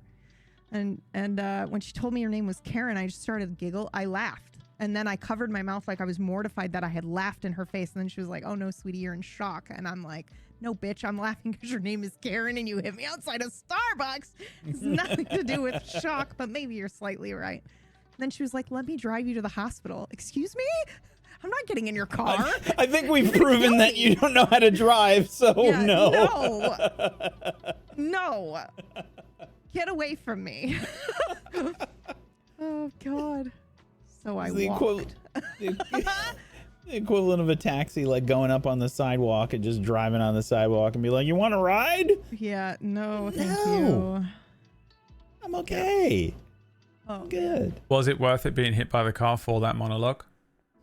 No. Absolutely not. Really wish I could go back in time and not get hit by that car. It's a fun story though. Cool. Awesome. The look that Brad and I gave each other just then, because we knew. You knew I was going to say no, it was not worth it. Yeah. You said fun story, and we just gave you pure silence. We tag team that one. Yeah. Fun story. So fun, Peeves. You getting hit by a car? Hilarious. Can you think of any Okay. examples of things that you've worked through in play? Whether it be something you've written or like a character you played or live anything. on air though.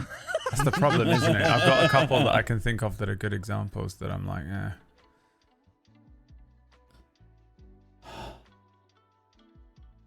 I mean, the big example for me is just like main character.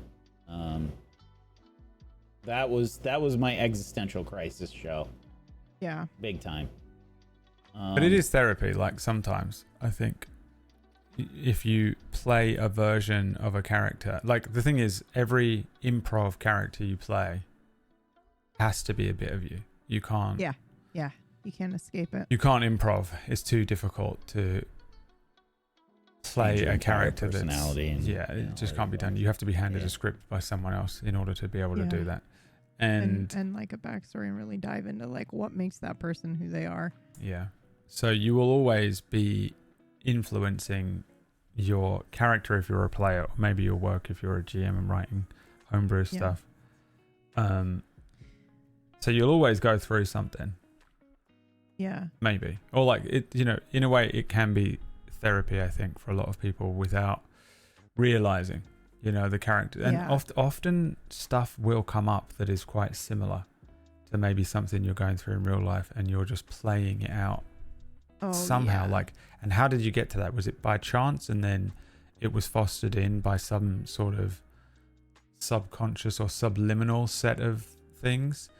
Or is it just pure chance? Or it's like how whenever there's something I don't want to see, I'll see it on TikTok within 3 videos. Yeah. So jokes aside, I can think of a couple of characters where that was prevalent in a tiny way. Like if you look all the way back even to Rin is a great example of looking back on it now, I'm just like, how on earth, why did I do this? The first game I was ever in with Brad jamming me, I was like, yeah, I'm just going to be a cult survivor. Brad didn't know anything about my history. And I just come with this backstory of let's just take this actual. I don't even have at this point the comprehension to understand that cults are still real in the real world.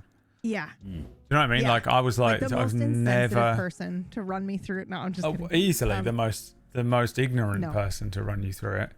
I couldn't be less. I mean, the thing is, the entire country of America is being run by a cult right now. You know what I mean? And I'm just I'm not aware of those kinds of American values, and I've been staunchly atheist my whole life, and everyone in my family is. It's just not. I don't know many religious people at this point. I don't know many people that have been in any sort of cult or anything similar to it or had those kinds of experiences. So genuinely, when I sit down and write Darkfire and I write in some cult stuff, I'm only thinking cartoonish cults. It's a fully fantastical idea where there are just these people standing around with deer horns on and a mask and a cloak, and they're standing around a pentagram.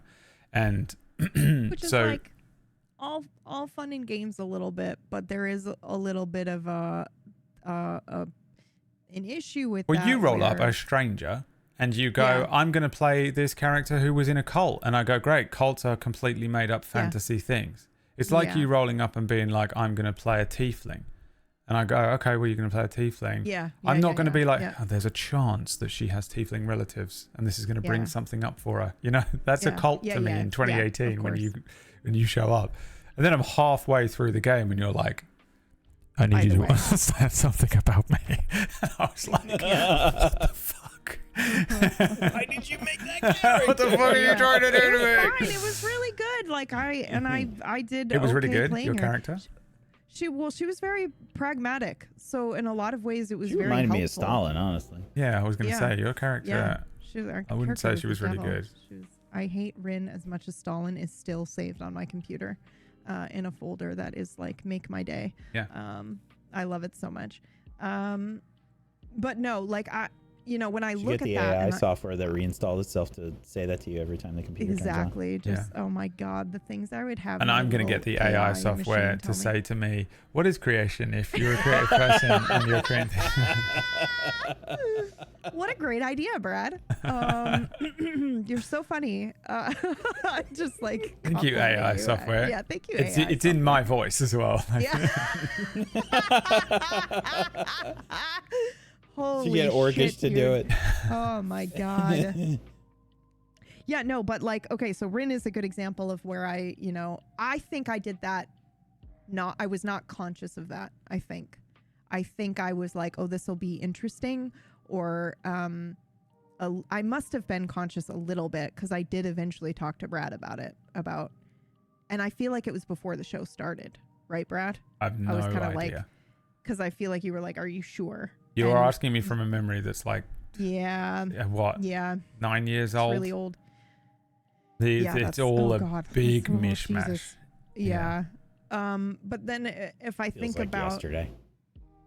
yeah, if I think about some other characters, like I mean, here's a recent one, right? Is in the Lost Second, I'm playing a religious person, which I have not done since coming out of religious trauma growing up. I have always been, whatever my character is, they're non-religious, because I can't even open, like I've always been like, I can't open that can of worms. But obviously Toof is like a spin, but I purposely went into Toof going, I'm gonna do some of the religious stuff here with Toof, and Toof is a safe character in which I can do that with. So yeah, that's another good example. Toddles was another example where I was just like very aware of like, oh, these are the things I'm gonna do that exist within me, and I'm just gonna exaggerate them. Or I can't think. I mean, obviously, Varsha and Ty are a really good example because that was just us challenging each other to play ourselves secretly, and then it wasn't so kind of secret. Those like elements of those characters came out. Can you think of any other ones? I feel like there was an instant of Nivara where I didn't realize I was playing my cat, Yeah. my own cat essentially, and then something happened and I had an unexpected memory trigger in that moment, and I was like, why did I think it was a good idea to play my dead cat? No idea. Because I don't think he had died at the time. But like I just wasn't thinking about it, but clearly I was going through some shit with my cat when I picked that character. Yeah. So yeah, that's another example of that, I guess. Thinking about it from the player perspective, I don't know how many of the characters. I think so. I actually think it happened a little bit with Galen, Blade Runner. Oh yeah. For me, just because I was doing keto and I was feeling like a little bit better about myself, so I'm like, all right, let me take a risk, even though I've got severe body dysmorphia. Let me play a character that I'm trying to get across as sexy. I approached it that way. I don't know if I've done it before with any other characters that I can think of off the top of my head. At least being aware of it. Yeah. Yeah.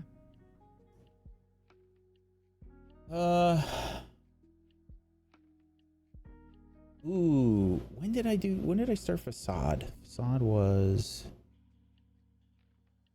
2020. That might have been COVID. Yeah. That might have been COVID influenced. A lot of escapism and stuff like that going on. I did witchcraft and wizardry as well, right? At that time. 2019. Yeah, right at the end of 2019, I started witchcraft and wizardry. Facade is April 2020. So right about the time that COVID was starting.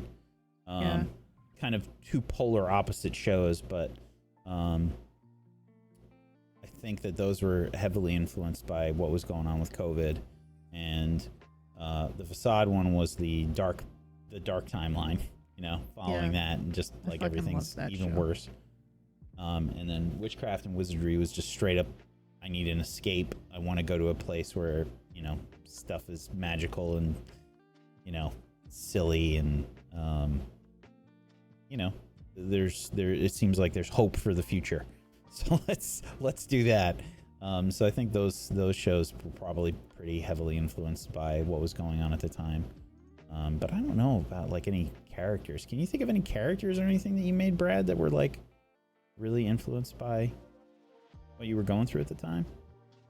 The only examples I have, I don't want to talk about it. So, I mean, I have examples of like playing through things that were really things I was actively going through and have processed. Like we spoke about it last week with Stygian. I had to play myself, and I had to play myself at 21. And I was in therapy, and a part of my I've done a lot of therapy over the fact that I used to be an addict, and it is really difficult for me to try and put myself back into my 21-year-old body. For one thing, I don't have a lot of memories of that. It was just multiple years of my life, and there's just a black hole. I'm actually not 40. I'm like 37. You're right. Mentally. But like like there's an element to that where it was interesting. On Leech. There was Kai on Leech. Yeah. Boomslang. Somebody I thought of as well. Wyatt, when I did, you had an episode where Wyatt had to confront different stages of his own past and like a baby version of himself. I'm not crying, by the way. I just have really bad hay fever today, and my throat is fucked. I swear I'm not crying. If I was going to cry, it would have been when you were both bullying me.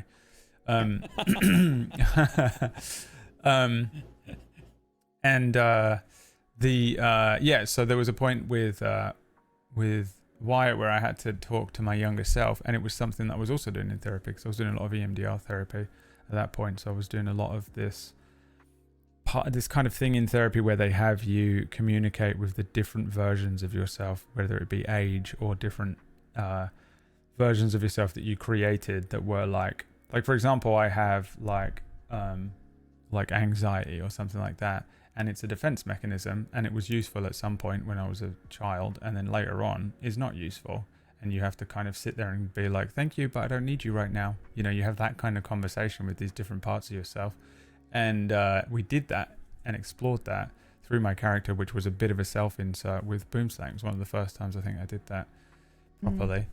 Again, we did it with Ty and Varsha a little. Me and you said that it'd be fun to do a bit of a self-insert there. With Ty, it was more like I leaned into like a version of myself, I guess.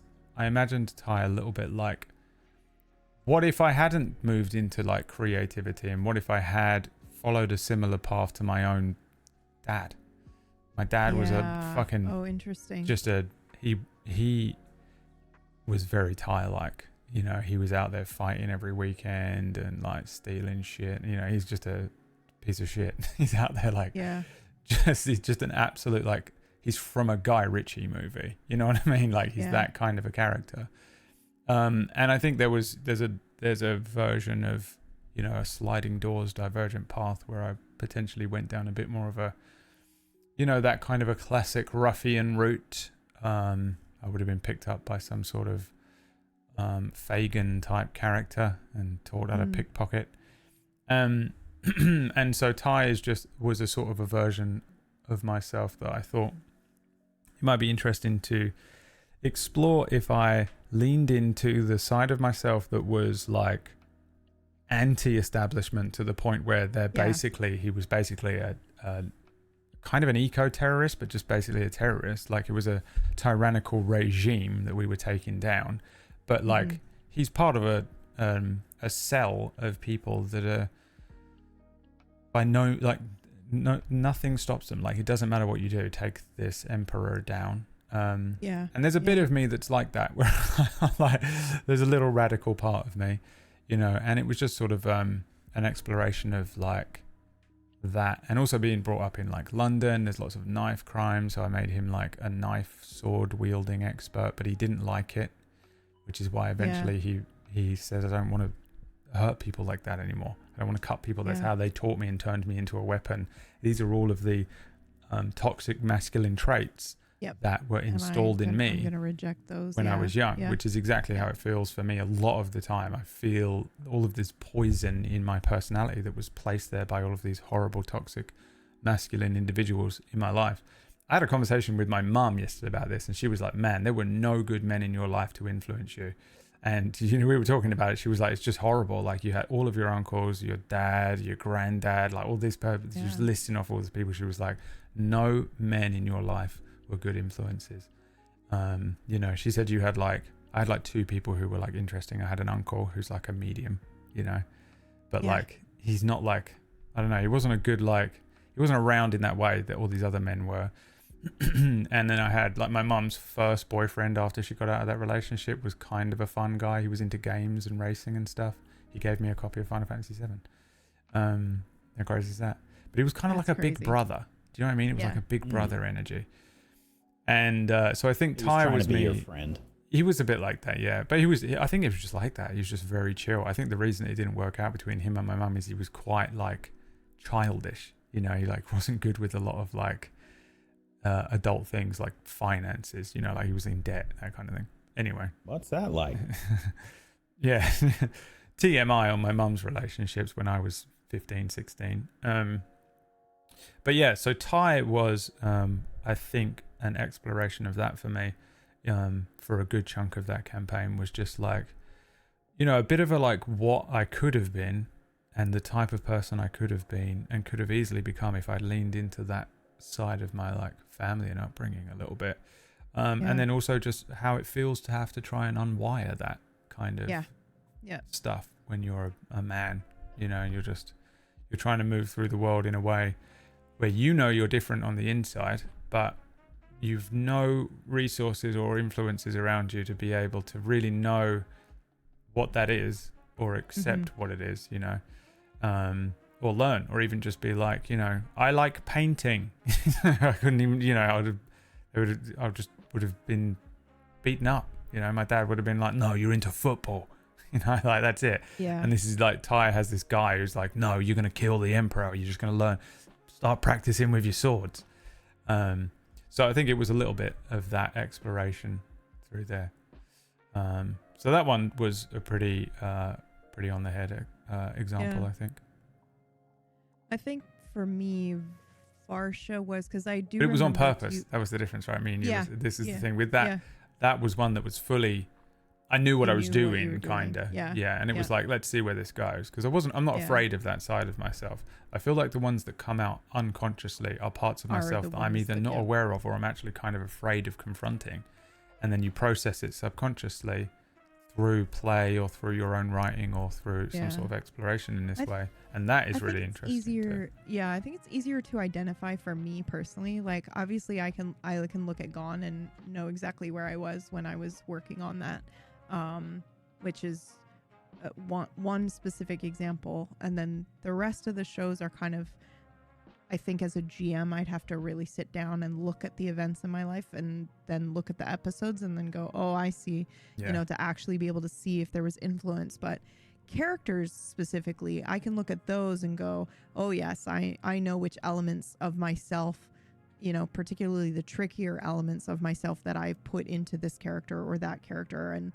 when you're talking about, like, you know, what you consciously put into Ty, when I think about what I consciously put into Varsha, this has come up a couple of times in multiple characters, but and I don't want to get too much into it, but for the sake of, transparency and the question and whatnot, I have a lot of, guilt around leaving my younger sisters behind, to, leave and escape the environment which I was in, the very toxic and unhealthy environment in which I was in.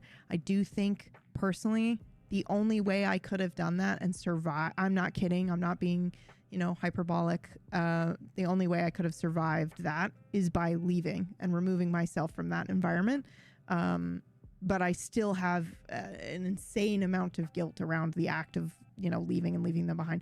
So if you look at what I infused into Varsha, it was that. I just let myself really be like, this is and I think I remember making the conscious decision of because her backstory is, there's some fucked up stuff in there. And I went, I'm not giving her a sibling because that is going to be too much for me. I remember making that choice of then she would have left her siblings behind, and we're not doing that. But then who did I do that with? I did it with Suna, but I did it in the form of Suna's daughters, and it was very gentle. But then again with you hit me with Naivara. So if you go back and you watch Unknown, there is a moment, I think, where Brad is describing, the act of you've left your family behind, and he asks one question, which is just but isn't your happiness worth it? And I actually cried on that episode. That's what he got me with, that where I was thinking about that, and that element of me that is somehow accidentally baked into characters or baked in on purpose.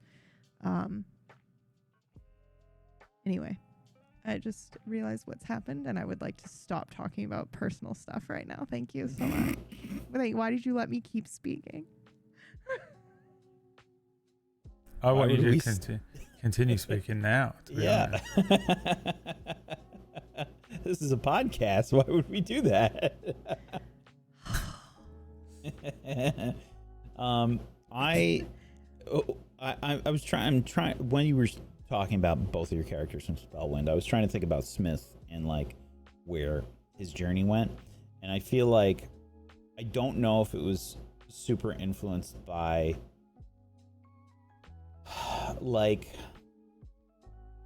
if it was influenced by anything directly in my life. Maybe I like to think about the journey that Smith took as myself accepting who I am as a person now, as hey, it's okay to be, not be a fucking manly man and go do, it's okay to be, a GM, and that it's okay to be your job. I don't know if it definitely wasn't a conscious thing that happened. But now that we're talking about, I'm wondering if that was partially part of the reason that I made Smith that way. This is the exact quote question. Yeah. That was the quote question from me, from Deciduous Pine. I'm wondering if it was how much of your creation point of that character was a subconscious influence where part of you wanted to explore this, because I think if you've done any therapy, you understand that actually you are supposed to be processing these difficult emotions and parts of yourself. And I think as traumatized kids, you don't. You just let it become a complete blockage. So is there a little bit of you that is I'm going to make Smith this way because it will allow me to just safely acknowledge, look at this thing and think about it and process and move through it in an environment that isn't my real life, and I'm not just sitting there having to think about it all day. Do you know, is there a subconscious part of ourselves that inserts these elements to it? Is it really interesting? Is there anything worse than you subconsciously basically write yourself into a character and then people love that character unconditionally? What a nightmare.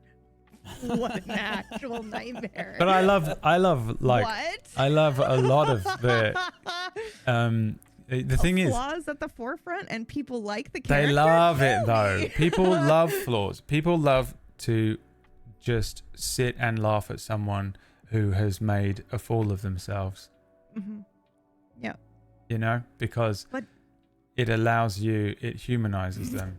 It allows you. Yeah. Sometimes it's nice to just go, oh, these, these gods that are on the screen are human just like us. Jesus. I was wondering where you were going with it. You just went crazy. What, we love all your characters. No, I was making a joke about, you put yourself forward with all of the flaws at the forefront, and people love you anyway, right? Because well then, trauma kids what are about taught this? that we're unlovable. What about right? your villains? How much of your villains are you? And how much do you not realize they're you until the end? Ooh, sometimes this is super interesting. because they have to be you a little bit, again, like the improv thing. I think mine is a little bit different, because a lot of times my villains are the narrator, which They're is just me. some sort of weird, So, esoteric, twisted version of yourself who wants to torment or is dedicated to some sort of purpose. Yeah. I think at least when I think about when I go into, GMing scenes, or when I'm, thinking about if I were to have a creed or a purpose as a GM, if I were to think about like, what is my one goal here, especially when I'm thinking about doing something that is potentially like, dark or gonna push that character, it's never about like, oh, what can I do to, inflict pain or cause hurt. It is always like, what question are they asking, are they posing to the world that I can challenge them on? What are they showing me with their character that they won't budge on, and then try to make them budge? And that is kind of really what I go into it thinking. But yeah, it can end up coming off as very villainous, because to change is to be exposed to villainy, and then to either do something different in spite of it, or become it, I guess. So yeah. Also, just having a gun to the back of your head and being told to change today is a horrible place to be in. Yeah. And a horrible thing to do to someone as well, to be like, change, grow. The villains are, this is like exactly the thing of like, I love my villains. I feel for them, and I forgive them a lot of the time for a lot of the things that they're doing. And but the thing is, I go into a lot of campaigns with my villain written, and they show up and they do something awful, and everyone's like, oh, we hate that fucking guy. And I'm already like, oh, I think I've only had one show like that, though. Actually, now that I'm thinking about it, and I could just be blocking on memory. Doing the same thing, PB. Am I doing the same thing?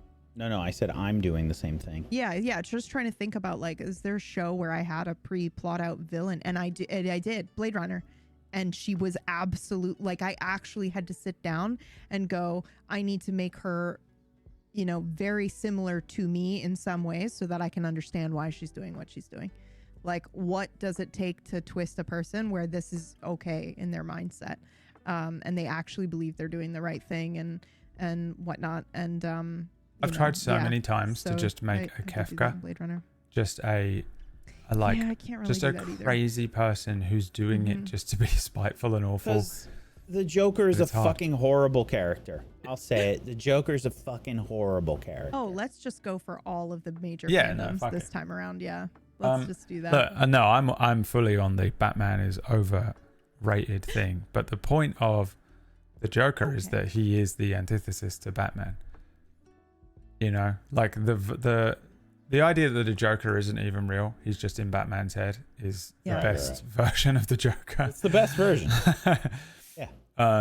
Because he exists because of Batman, and is the, is kind of the opposite and also the same. Horrible codependency. Right. But like, it is kind of just, characters who are doing it just for the sake of being evil and crazy. But they're not like, you haven't got this character. This is me. If I write a Kefka character, I go, okay, he's just going to be doing this because of the sake of it, because he's evil and crazy. And then by the time I finish writing the character, he's a traumatized child. Yes. Yeah. Why is he crazy? Yeah. What drove him to this? He's a wounded animal. And I go, oh, no, but this is too Yeah. good not to use now. And then I have to wait another Yeah. year to write another one. And I go, okay, this one's going to be Kefka. This one's time I'll just do Kefka. insane. This one's just crazy. He's just poisoning that river in 6 or whatever the fuck he does for no reason. He just fucking does it. He just wanted to. He's not even Rufus, trying bro. to do the Well, no, Rufus is still just a traumatized. traumatized child Can't even do it. Yeah. with That makes schizoaffective disorder. Oh. And you're like, Yeah. okay, fuck. You know, like they make sense. It's so hard to do because of the way that we justify the characters. Yeah. They always end up, you know, from in their head that they make sense. And if you knew their entire backstory, they'd make sense, and you'd potentially not Yeah. really think of them as a all villain my anymore. Characters are like that. Yeah, you're And, right. like, All my villains are like that. I Delilah's love like that. getting to the point at the end of a campaign and having, you know, a character that is in front of you that you sort of understand them, and you're going, oh, I don't know if we want to kill him. It's almost like a trolley problem. Yeah. You know? Yeah. Like I have it that like with I a have couple to. of them, I yeah. have to. They're about to kill all these people. I have to kill this Yeah. person You type have to quandary. let them is go. the Yeah. best superhero quandary. Or is it, well, maybe it's not the best, but it's a common one that It's a fun GM The one strong though. one. If you're like, I'm not sure if I'm ready to let the villain go, then you're in a good spot. Like I feel like you've written the villain pretty well yeah. for you as the GM. If the audience is like, fucking kill that guy, then you're like, yeah, okay, awesome. Also done really well. I had to look through the Tablestory fandom through all of my shows to, and I just went through. Find a quote from yourself about one Yeah. of your villains. Yeah. So I random had story. I had to go through because I was like, God, how many like real singular villains did I make? Yeah, And I realized I think I've only made one. really. Yeah. Do you know who that is? I'm going to go ahead and guess that you had to call in someone to play them and co-write them for you, and it's probably Tim Cross. Well, I'm joking. It's definitely not. it's I'm just playing my the- egotistical part again. well, so The one villain that he playing the wrote, part, I yeah. wrote. Yeah, Yeah, so a that quote was from why you, I didn't in fact. include it. Yeah. That was why I didn't include You it. did 'cause kind it of. was You, like, you did write Tim Cross. So. yeah. So I guess two. Yeah. Hoffman on Facade. Yeah. Yeah. And I was thinking about the motivations behind that character. Your Randall And- Flagg character. The Yeah. idea behind Hoffman is kind of a force of nature. That's what I mean. Yeah. You should have Hoffman in other stuff. He should be your Randall Yeah. Flagg. He should show up and just be called the walk-in dude in something else. And played by Christopher Walken. He's played by Christopher Walken. Yeah. Somebody brought up the deathless villains, and I'm like, oh, that's a really good point. They live in a separate spot in my brain because they were birthed from their backstories that everyone gave me about what their crime was or what they did. Yeah, you and do who that their a lot though. sires You'll were, take right? a twisted go, version of an existing character and turn that into the villain. Yeah. Or And you've got a lot to work with that, so you don't have to rely as much on it being you, you know, when you're Yeah. improving them, because you're like, Yeah. oh, I just need to play this like Dan, you know, or whatever. and then just do, or this like, you know, Oh, this 'cause is Del and Rufus in a bar. yeah, this is, oh yeah, that was easy for me to do in Deathless because I was able to just be like, okay, this is what that character would be. And luckily I have, you know, Delilah, which is a weird and warped version of Sophia. I don't remember which came first, but Sophia from Leech. You know, so it's like, oh, okay, I'm familiar enough with that character to kind of like be able to slide into that type of villain. But and it interestingly enough, I think it is the more like logical, pragmatic side that it is weirdly easier for me to slip into, because Rin is like that too, like where she's just like really logical. And I noticed this when I was playing, you know, because Delilah was a character I played on Wild RP first, and I noticed this when I will play her or RP as her. I don't have my PTSD, which is why I really enjoy playing her, which is crazy to think about. But like when I'm on Sparks or another character in the video game, I'm looking around, I'm noticing a person on the sideline of the bush with a rifle, and I'm immediately like boom, everything that happens in my normal everyday life when I'm crossing the street and I see a car or like whatever, all that shit is still flying. But for some reason, when I am actually actively in this character, I'm just like, oh, look, there's somebody on the ridge. Cool. And I just am like, I just continue and it doesn't bother me. It's like this weird idea that can actually defend myself and protect myself and I'm not, need to be on alert. But it's the same as if I put you in a room. In my real life brain. If I put you in a room with, I don't know, Dave, right? Yeah. And I said, PB, you have to protect Dave. And then I left the room, right? And then a bunch of people came into the room versus if I left you in a room and a bunch of people came into a room. No, I think that would still happen. I've never had that happen when I'm not role playing, that kind of element, Sophia or Delilah or one of those, characters where that part can just shut itself off. So I know it's possible. Oh, you're a sociopath.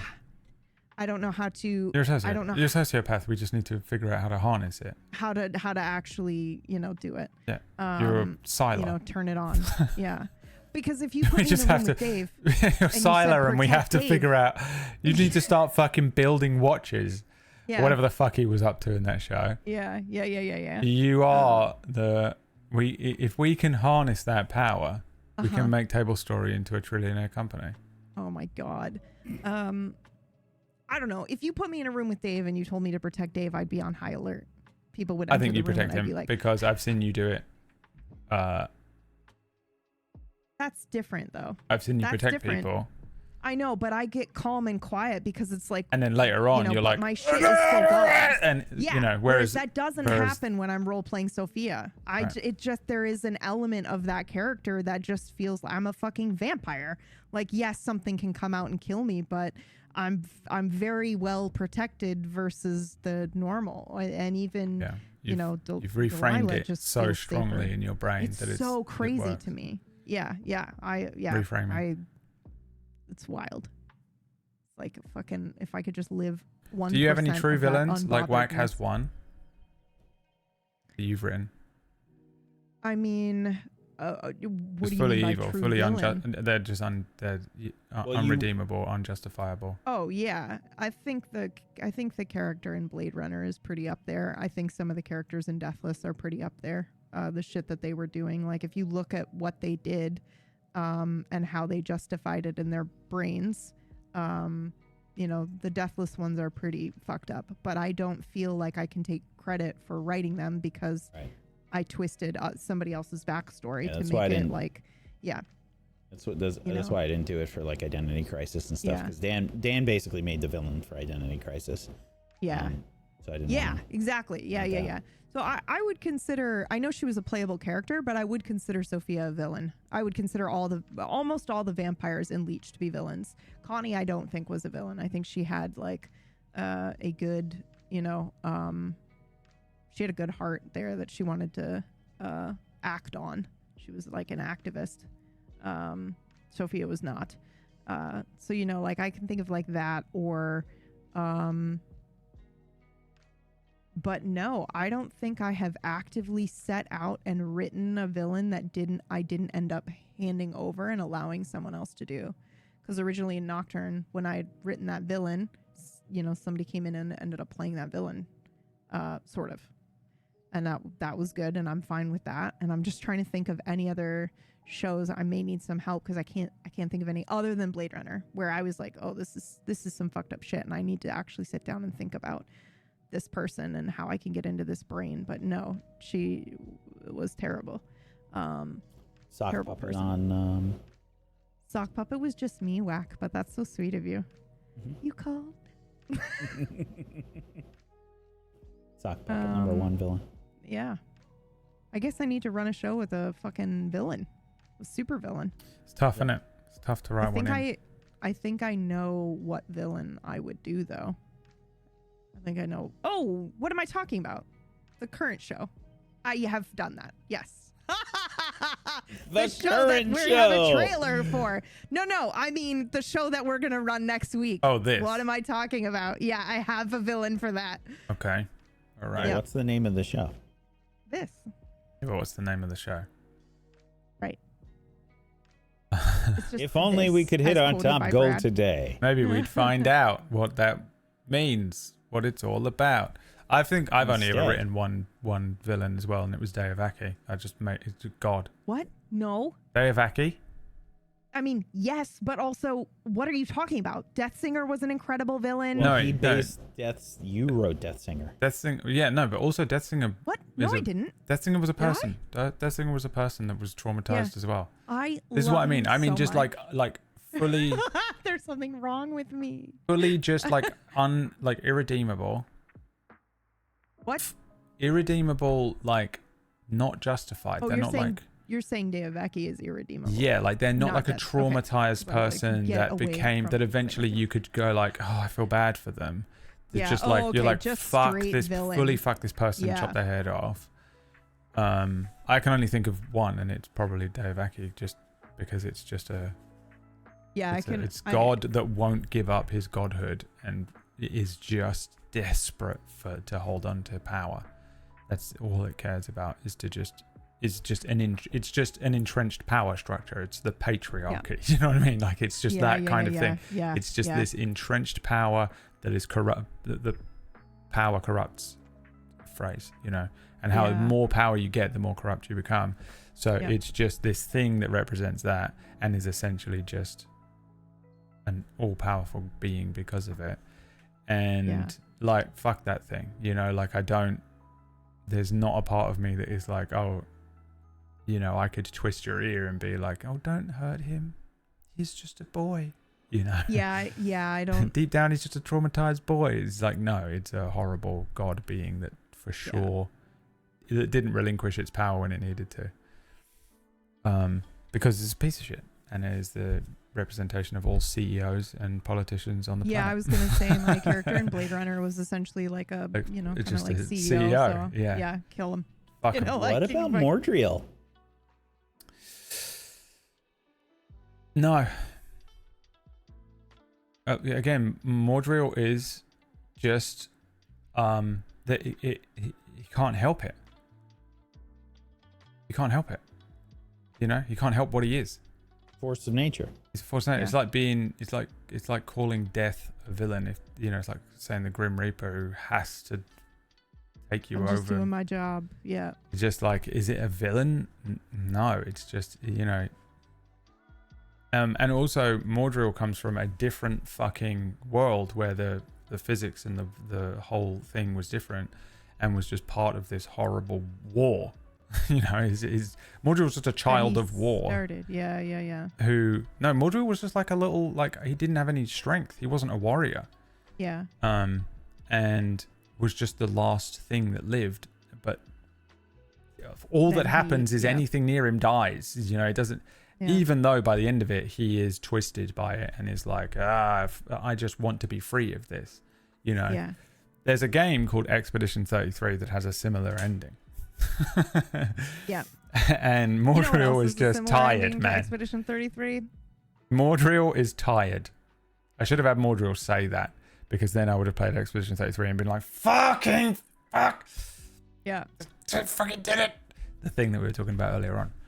But yeah, no, I think he's that. Yeah, I don't feel. I feel bad for him. I do. If I feel bad for him, then this is what I mean. The only bad guy Yeah. I can think of mine That you feel bad for. that I Yeah, don't that's feel a bad good for way is to maybe approach David. it. Like, Yeah. which characters do I have empathy for, Yeah. and which ones don't I have empathy for? And that's deathless villains and the one in Blade Runner. That's it. No empathy for them whatsoever. Yeah. So that means they're probably super villainous. Get 'em. And this one, Get 'em. this Get the villain, I have guillotine no out. empathy for either. Get Yeah. the guillotine out. I reserve the right to speak about my current villain in front of a I vast love member. that you- Time travel. I skills. love that you didn't say anything about this current villain, because you were like, one day I'll do my crazy villain. And I'm thinking, like, here's this fucker with the painted mask, but he didn't list Mhm. him, which means I can fall in love with him safely. Is like, it which means he's probably Kafka? just traumatized. I'll tell you this He's much. probably not Kafka. The paint is Kafka inspired. I just thought it yeah, would be but really fun. But underneath is not. is he right? Kafka? No, this he is a not little my trauma- Kafka. I wish he was. It would be He's a nice. little traumatized baby. I can fix him. but he's just a little traumatized baby. They're all just little traumatized babies. Murgles cartwheels into the room. Yeah. Yeah. Okay, we did hit our next target, which means we unlock our next topic to talk about. Thank you to Anonymous for unlocking the next question, which is the end. No, time travel. Ooh. Well, it's not actually about time travel. Sorry, I just didn't. Sometimes I don't know how to. Just quoting yourself again. Sometimes I don't know how to word these little things just to make it. Never gonna whatever. let him forget. Never this. gonna let you know, dude. Anyway, so Like, if I you, swear to God, I want to make a shirt that is just this text of I'll Brad quit. I'll quoting quit this himself. fucking company. I will literally quit. I almost quit yesterday, and Why? No, You know why? I do. We all know why. This question is from Chris. Oh, yeah. So no. And it says, Brad's the best GM. And Except for that risotto. I have this quote from him. What's this risotto thing all about? It says, knowing... We just need a shirt that's just a dish of We can't. risotto on it. We can't. Neither of you can activate me Okay. for the good of the company. Holy shit. Wait, we need to... I got an idea for merch. We could combine the 3 worst fucking things that happened to us Holy for shit. GMing. Yeah. We could have a dish of risotto with a hypotenuse fucking thing Yes, on it. yes, And then yes, for yes. PB, we could have I some hate kind of Rin worse than Stalin. Stalin in the plate or some shit. Yeah, no, I actually think that that's a great idea. It's the And then risotto yours, to Wax, is Stalin the floating fucking hypotenuse. chair in space. And then Wax is the chair in space. it's a graph that represents that scale of risotto to Stalin represented by a chair, a wooden chair in space on a field of stars. Oh my god. That's so good. Chris has said, knowing what you know now skill-wise, how would you approach shows, and how do you think if you transferred your skills back to the start of the channel, and do you think that that would change where you are currently? Now, this is a time travel question, to be honest with you, and it depends on the type Is of this like time travel we're doing, because if this is bootstrap, then obviously, Is this like what you would do differently for your show based on what you know now? Let's read it again. Knowing what you know now skill-wise, how would you approach Yeah. shows? Well, I would approach them how I do, because I Yeah. know what I know now. How do you think if you transferred your skills back to the start? It sounded so cunny. Yeah, it did. That was really... But I answered the You question. know what I know now, so of course. Well, I'm me I'm a now, god. so I would run the shows how I run them now, because it's now, and it's, time travel. How do you think if you transferred your skills back to the start of the channel, and do you think that would change where you are currently? I mean, I think it just would. It's just like it's like 17 again.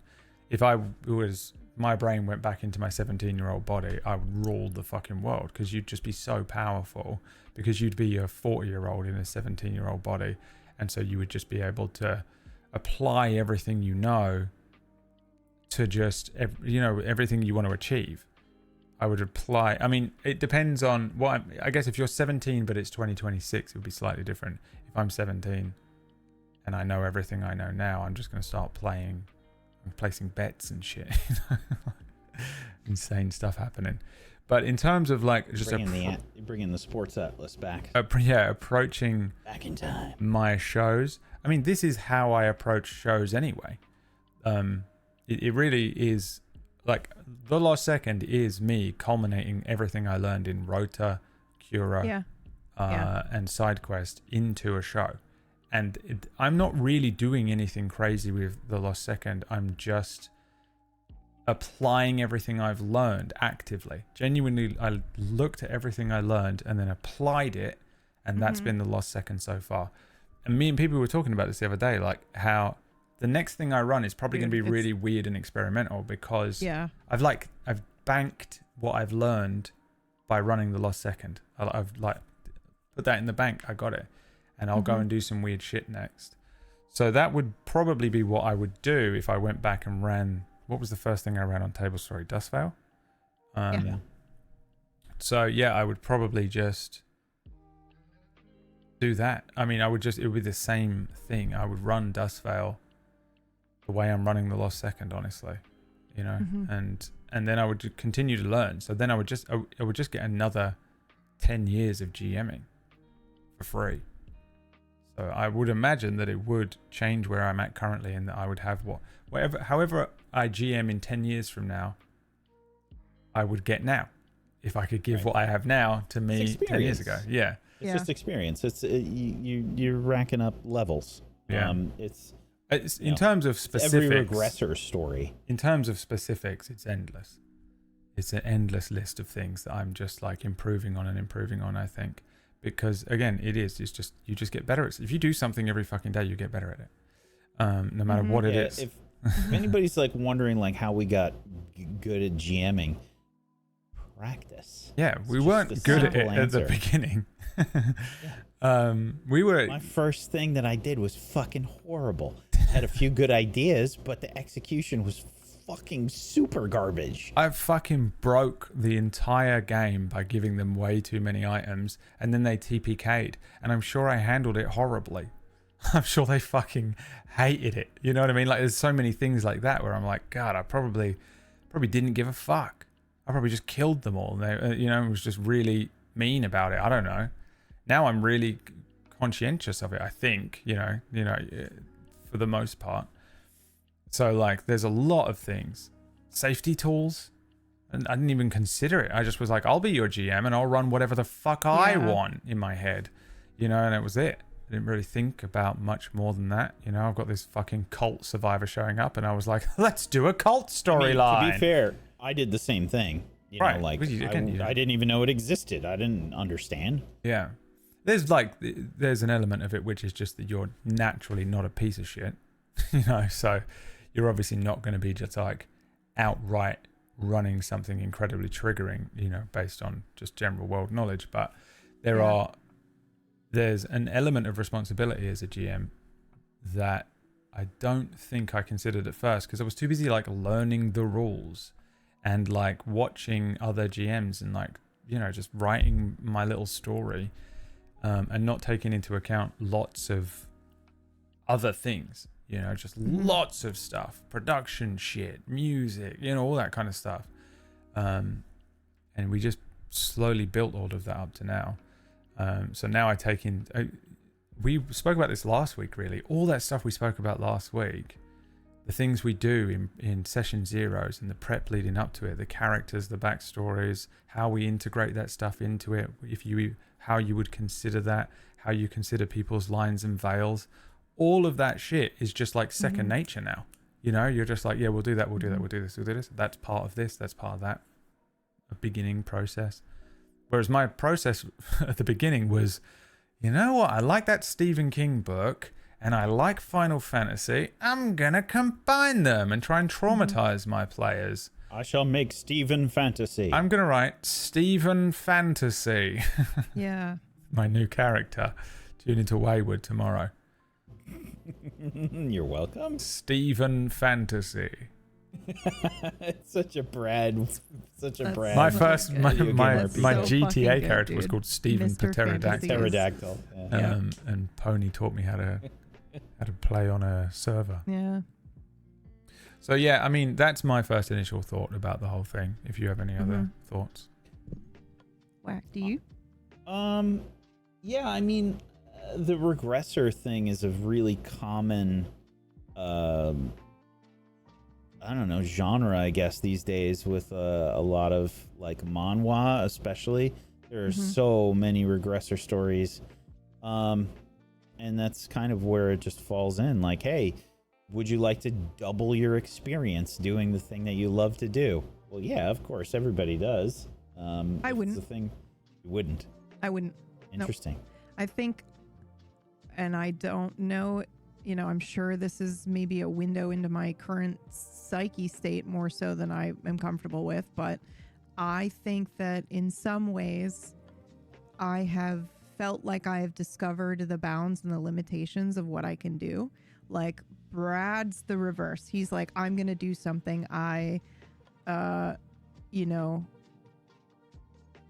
I'm I'm going to do something weird and experimental next time. I feel like I did all of that stuff. And now I'm like, I'm going to run a game of D&D. Like, I'm going to try to give myself a break. Like, Deathless was that. Something that was low GM effort for me, which obviously turned out to not be low GM effort, but relatively it was low GM effort.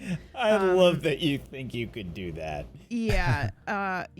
And I'm like, oh yeah, this will be, you know, kind of super fun because I'm busy doing other things. And even dumb is like, I wanted to approach that with a weird kind of, can I do a monster of the week? Like, write a fucking mystery every week that they then solve into basically a series of one-shots, which after we did the first one, and the pace of the party and the way they like to RP, it seems to be more to 2 to 3 episodes for them to wrap something up.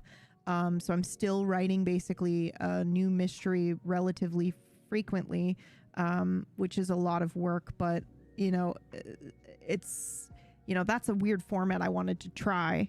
But then after that, you know, in some ways I feel like this is gonna, I have no way to articulate this except with the words that I'm choosing. So I'm sorry if it sounds weird, but like, I feel like I've devolved in some ways only because I am aware of those limitations and they put a fake boundary on me that isn't actually there. And it's the new, this is what it is. It's the new player syndrome. New player syndrome. You know how when you get a new player and they try the weirdest fucking shit, they just do because they've never seen it. I'd never seen Critical Role. I was like, the only experience I had was, you know, Identity Crisis. And then, you know, and then I was able to just run something of my own. And so I kind of had the freedom of like, I don't know what it's supposed to look like. I don't know what it's supposed to be like. So I can just run whatever and do. And yeah. That's why you don't immerse yourself in the genre. Yeah, exactly. So then I can just like do whatever. And then now I have immersed myself in our stuff, which is fantastic, and my own stuff. But it's just like, it's slowly becoming, you know, in some ways I feel like if I could go back and take a piece of that, like if you asked 2019 PB to come and run a show, what would that, I mean, obviously it would look like Nocturne, but you know what I mean? Like, what would she do where she didn't think of like, well, I can't do that because of Clean Feed, or I can't do that because, you know, like just without that problem solving, what does she run? You know, what does it look like? And this is something we don't really talk about too much. You know, what about what we know works with the audience or not works with the audience? What about that piece of your brain that is like, well, I've run something like that similar. I'm sure they want to see something different. You know, that element of dialogue that happens in your brain where you now are worrying about not necessarily numbers, but just like we've talked about someone needs to be running D&D or the channel will die. There must always be a Stark at Winterfell. There will always be a Stark at D&D. Winterfell. There will always be one D&D show, right? And so like, what does that look like? You know, it should be my turn to run a D&D show, but luckily these guys like running D&D. So it's like, you know, it's great. But at some point I would like to run a D&D show because I would like to pull my weight in that regard. Yeah, I'm gonna run dragons, dude. I already have my thing. And if you want to be cowardly, that's fine. I'll go do it on my own. No one knows what I'm talking about, but I don't even know what you're talking about. You don't? Oh no. The plot armor. I'm still considering not doing the plot armor, which is devastating. I genuinely have no idea what you're talking about right now. This is one of those times where you've thought about something and you thought it was a conversation we've had, and then you just no, we definitely have had this conversation. I'll pull but I don't know it because you've just thought it now. Yeah. My D&D show that I'm going to run with the dragons, which was the context. That was the context. The dragon riding. Oh, our D&D show that's now become your D&D show. No, I said I will run dragon riding. No, it's okay. This has never happened to me before, by the way. And then I said, if you don't want to do the plot armor, you made this. I made this. Yeah, I'll do it. The meme. Yeah. Okay. Yeah. No, I mean, is that what you're doing? All right. Well, that's a great way for me to find out. I love this. No. This is great. No. I'll come back to my body in 3 weeks. I just wasn't going to reveal the other part of that right this second, you know? But yeah, anyway, I think that I would like to do that because I feel like I got to pull my weight in that regard, you know? And even saying like pull my weight in that regard, there's other stuff in D&D that really interests me. A Planescape Torment, it really interests me. You know, Crooked Moon really interests me.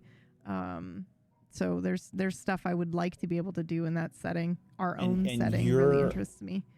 I'm trying to understand your perspective on the question, though. Yeah. And it's that you feel like the stuff would be tainted if you went back and you had this knowledge? Yeah. It's not necessarily tainted, but it's like, you know, you come at it from such a clinical perspective. Yeah. You'd There's lose a lot more. your new player. It's new player, new GM. It's the new GM Right. or the new player thing, right? Yeah. Like, obviously, I've never really considered that GMs have that as well. we do. We get into our own bullshit, for sure. Yeah, I mean, I've Like- definitely done that and quit. You know, get into your own head so much that you're like, this is doing me in. Yeah, but I think And then I think I had we to do it in ways that retrain are a myself little- to enjoy it again. Yeah. You Yeah. know? Because I was so in my own head about it. And Yeah. that has been, I've really, really enjoyed, specifically the last 2 years or so. I've really Yeah. just allowed myself to fully enjoy it. But I would say, I'm still enjoying it, but I think it's like, it's just the idea that, and I guess maybe the same thing happened to me with wedding photography. You just do it so long that, you know, you get used to your own bullshit. I don't know how else to explain it, but I'm in the scene. I'm seeing him lean in. I know in 3 seconds I'm getting down and I'm taking the shot, and I know I've nailed the shot, and I know exactly how I'm going to edit it based on the light. Therapy topic, by the way. Yeah, it is. There is no new stuff. There is no new exploration there for me in that. After doing 15 years of wedding photography, like I felt like it was very much the same. And the only thing that kept me going for that long was that I loved the people I was working for. Like I really liked my couples. And so they made that unique. And so in that way, my own tired storytelling bullshit, I'm over it. But the players and what they do and their experience is keeping me, you know, interested. But I don't think, and I do stuff like, let's do puppets, guys. Like I do weird shit like that, or let me try to do a monster of the week, you know, Doctor Who meets, you know, Douglas Adams, you know, like I do weird stuff like that, but that's not I think that without the world that I live in a simulation. But what if I didn't know I was in a simulation and I didn't know what the rules were? What if I was in Gone? You know, like what would I do then if I was that player that didn't know where the boundaries were? And I feel like after this many years of experience of GMing, we've set up boundaries for ourselves around either there's also technology a pressure or because we have an Yeah. audience that are expecting a certain level of quality. Whereas Yeah. our first few shows, they were not, I didn't even give a fuck if anyone was watching. It was an archive. Tablestory was an archive for us all playing games together. And we were like, yeah, if you want to watch it, you can watch it. It's over here. Now it's like a bunch of people being like, I'm going to criticize Risotto on the fucking menu. And you're like, fuck, I'm in my own head again. And I'm going to fucking cancel. You know, like it's different. And like the pressure of people being like, that last thing you ran was so great. I can't wait to see what you do that next. pressure is there. Is obviously a really present. lovely compliment, but this pressure hits you where you go, oh, what do you mean? You're expecting something of me? You're expecting a level of quality from me? What if I can't deliver that? I don't have a crystal ball. I don't know if the next thing I run is going to be interesting. I'm not going to take this risk. I'm not going to fucking do something weird. This entire line of thinking from you, PB, is so interesting to me because I feel like you need to bring this up to your therapist. Thank you. That's so sweet. That's so nice to the throat. Wax, like, can you shut up and take this to a therapist? Yep. Neurotic. No, I'm not thinking. No, I'm just like, because I'm trying, because so my opinion is so different. Yeah. First off, here's the ego. Here's the real person who would quote himself. So so no, it's. I know that PB has an expectation for herself to please the audience with what she creates. It's really important to her. You guys are always her, if not her first thought, her second thought. Second players, thought. then players, then audience. Sometimes really they tangle together in the bed sheets. They're really, really important. Hopefully not. So this... And if so, we didn't have any part to play in that. Yes. Yeah. It's really important. It's on their own time. Yeah. But like the thought process that you, I don't know, that you wouldn't be able to make your audience happy or something like by doing that is so silly to me, because I don't have any doubts with you, with your ability to create things, even if you had to do it 50 more times, 100 more times. It's not that. It's that I feel like I have accidentally... No, I don't feel like. I know I have. There are weird there's an invisible fence I've erected around myself without realizing it, because that's just what you do. That's just what you do when your creation becomes routine. When you are, or like work or your job, or, when there's money involved. And I'm not saying that those are like negative elements of the experience at all, because I'm very grateful to do what I do. But I think this is a really important piece of doing what you love is also like work and routine. When it becomes routine, you have to make sure that you find ways to identify when you are doing that. When are you... You're comfortable. When is it easy? Yeah, when is it easy because you're very good at what you do, and when are you being lazy? Because those are two different things. And then there is an element of creation where, and this just happened, right, Brad? I fucking DM'd you to be like, is this one of those moments? Is this trailer as cool as I think it is, or am I being lazy? Like, what is happening here? Yeah, like, we got into a conversation about how... because I went, this was so easy for me. I was very excited. I made this trailer very quick. And then I went, is it bad? Like, or is it just quick because I've this is had the much experience? Secondary thing that I thought of the other night that I didn't bring up. But we got into part one, we got into a conversation about you feeling like that, but then we spoke about the fact I was trying to figure out if it was the same place as I was feeling just before I ran SideQuest, where I felt like I needed to go back to school because I was relying too heavily on like production and pre-preparation. I was preparing everything, and it was like I was not leaving myself much room for error because I was so scared of having an error. And so then I went, what the fuck are you doing? It's an improv game in your head. Go, what's wrong with you? And I realized that I wasn't improvising enough. I was just not allowing myself to be free of the perfection almost.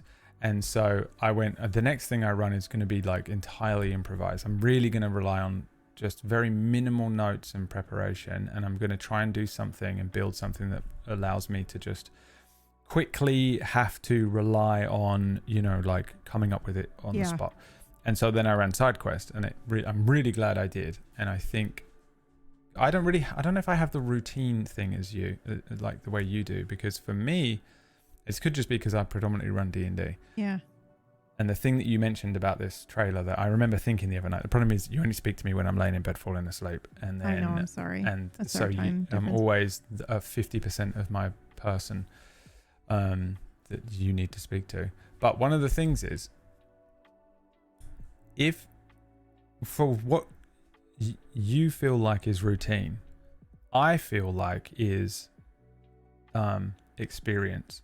And I go, oh, I can do this bit so much quicker now, and it frees me up to do something more interesting here. Yeah.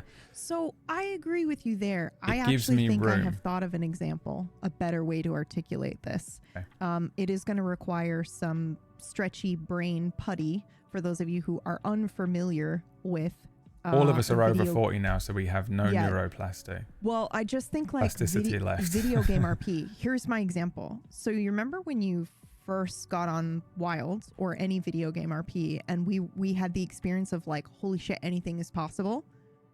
And then slowly throughout time, everything's scripted. There is no, not everything scripted. There is no way for me to articulate this except maybe like this. So just the other day I was thinking about, the Wayward Project, and like, what are the things that I have I have let become these like invisible walls because of the way that I, experienced wild, that if I were to approach this as my first time ever doing this, what would I be doing differently? And one of them is unlimited ammo. Like, everyone was just carrying fucking boxes of ammo on wild because that was just what you did. And so what are those things that you do that you just don't question, that actually don't make sense? Or you could do without it, or you could do something completely different. You're the flea. You're the flea that they put in the pot. They put the lid on it, and it jumps and jumps and jumps, and then they take the lid off, and it can't jump higher than the lid. Like, what's my unlimited ammo? What's the thing that I do over and over again? Or what is the rule that I've told myself is there that isn't actually there, that I have just let become a norm, that I'm not challenging myself on? I don't necessarily mean that, is everything that I'm doing, being lazy or quick. I just think that there are probably things that I have written off as a rule, or I can't do that because of this, or, whatever, or I'm just doing it a certain way because I've always done it that way.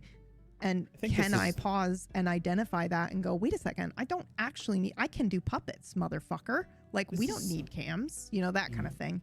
This is a really common problem that I think every artist has. Yeah. If you look at, the chronology of like bands that you love or whatever, there's times where people are just like, oh, they just made the same album again or whatever, blah, blah, blah.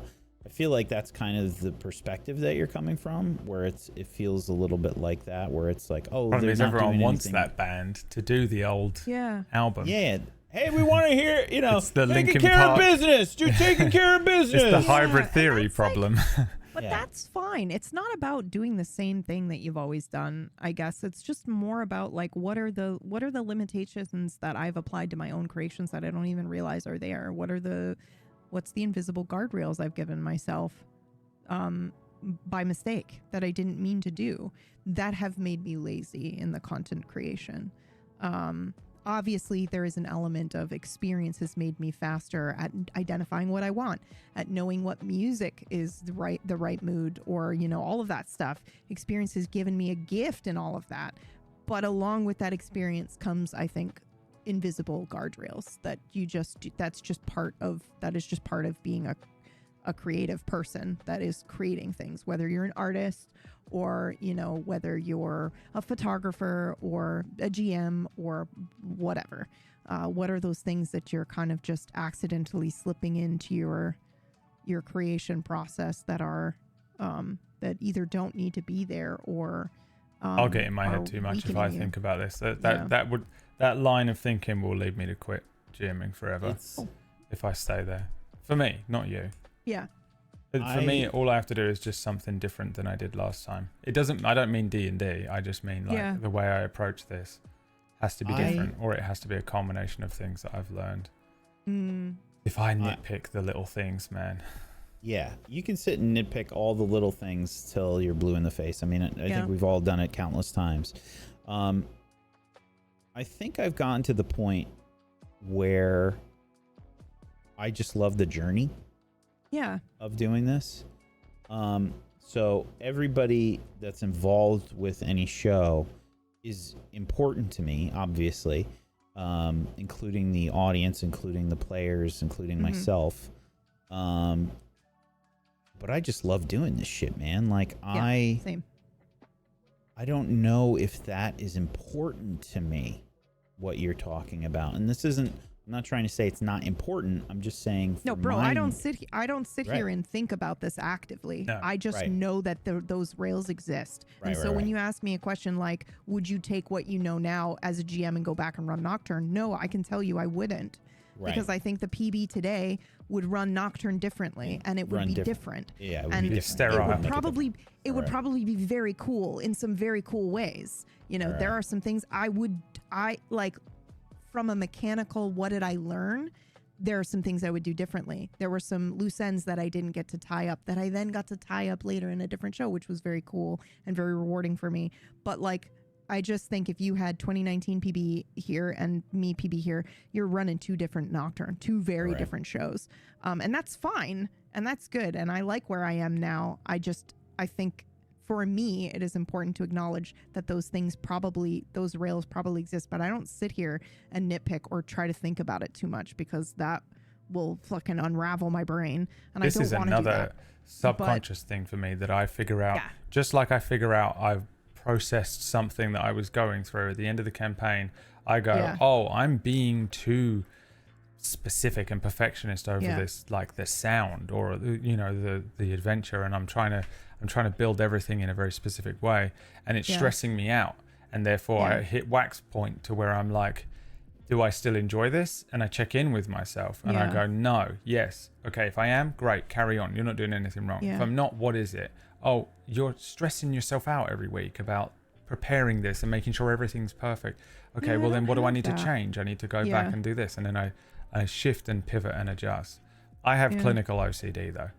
That's the difference between us. I think for I me, will get in my head on a stupid thing, and it will ruin my life and the entire campaign if it's one of the things that I'm, in a show. I know I'm gonna fuck up. I'm gonna play the wrong track. I'm gonna music and dumb the underscore has been really difficult. That's the one thing that that I struggle with a lot, is because they'll go from comedic to serious quite quickly, and finding that fine line is something I personally feel like I've failed at, but that doesn't ruin the experience of the show for me. I just know that it's hard, and that's a really hard thing to do. But then I can, in the same breath, I can be like, I know what I'm capable of because I GM'd Draconim, which was incredible sound design. I'm very proud of. It was like fucking top notch, all 3 of those episodes. But obviously, it was only 3 episodes, so I'm able to go ham. You had the room, whereas when it's a longer form show, that's a perfect example. This is exactly what I'm talking about. It's a longer form show, so you tell yourself, ease up on the production so that I can keep it going at the same cohesive experience throughout the whole show. That's a dumb fucking rule. Why is that a rule for why does it need to be a cohesive experience? Why don't I just run the episode and go, let's go fucking ham on the sound this episode, and then if it's not cohesive, who cares? That's a perfect example of a weird boundary that I set for myself. Maybe it's good, maybe it's not good, who cares? The point is, it is a weird thing, a weird fence that I put up around myself that isn't there in 2019 PB. That's all. Yeah, I'm I can glad say that it's there. I can respect that, and I don't. PB isn't saying that she's not beating herself up. Yeah, I'm not beating myself up. She's reflecting on. I'm very good at what I do. I'm just acknowledging that there are probably things there present that wouldn't be there in 2019, and I don't want to go back and change it. That's all. Yeah. I don't want to take away from that PB's experience, because that was magical, and falling in love with what I do. I wouldn't go back with the knowledge I have now, because it would be. Would be different. I'm different. Same as well. I would still absolutely go back. I would do it because I'm curious how things would change. I think the curiosity of what would change is interesting to me, because there's no way I could take all of the memories and everything from the first run through. Yeah. And there's no way I'm recreating that. Even if I tried to recreate it as perfectly as I could, there's no way I could recreate it.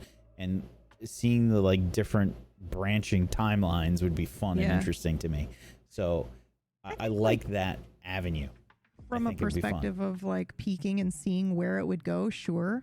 And I think this is personal growth. I don't want to go, because it would feel like I'm looking over my own shoulder and telling young PB how to do it right. And I don't want to take the experience of running Nocturne for the first time away from that PB, which is essentially what I would be doing if so different.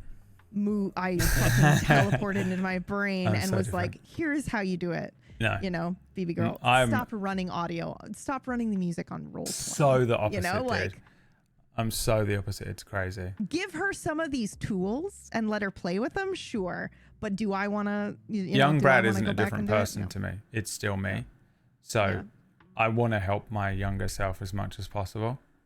I am. There's a difference between helping and controlling, though, right? I want to control him then. Dance, puppet, dance. Give me superpowers. I will fix this world. Oh, no. This world is broken. No. See, the thing is, when I genuinely think every single campaign, if I went back and ran it again, I'd run it better now. I think that that's probably factually true for me as well. Maybe I wouldn't use the word better. It'd be different. It might be technically stronger. Like the sound design, Nocturne was That's done what on I'm Roll 20, seeking. bro. Like, you know, if we had our seek current technically program, stronger. yeah, you know, if we had our current sound stuff and sound library as well, like the stuff that I had to, but then I think like, but the soundtrack for Nocturne was iconic and I wouldn't change it, you know, like I just don't think I just think they would be two very different shows. They would both be amazing. The audience would probably enjoy both of them. Mine would be a remaster experience. I think you'd get Dustvale remaster experience as you'd well, get, you know, but you'd get Darkfire remaster. Mistlight would end. yeah, imagine You'd have a conclusion. Because I wouldn't be in my head. I wouldn't, I would be fucking able to do so but don't much. you think this is where regret is born? Why? 'Cause, like, The version of me yours- that made all yeah. of those mistakes and made me good at this still exists within me. And then I go back, overtake my younger body, and then just run Dustvale better. Yeah. No. So I think that's PB's argument, is that Yeah. she doesn't think it would be better because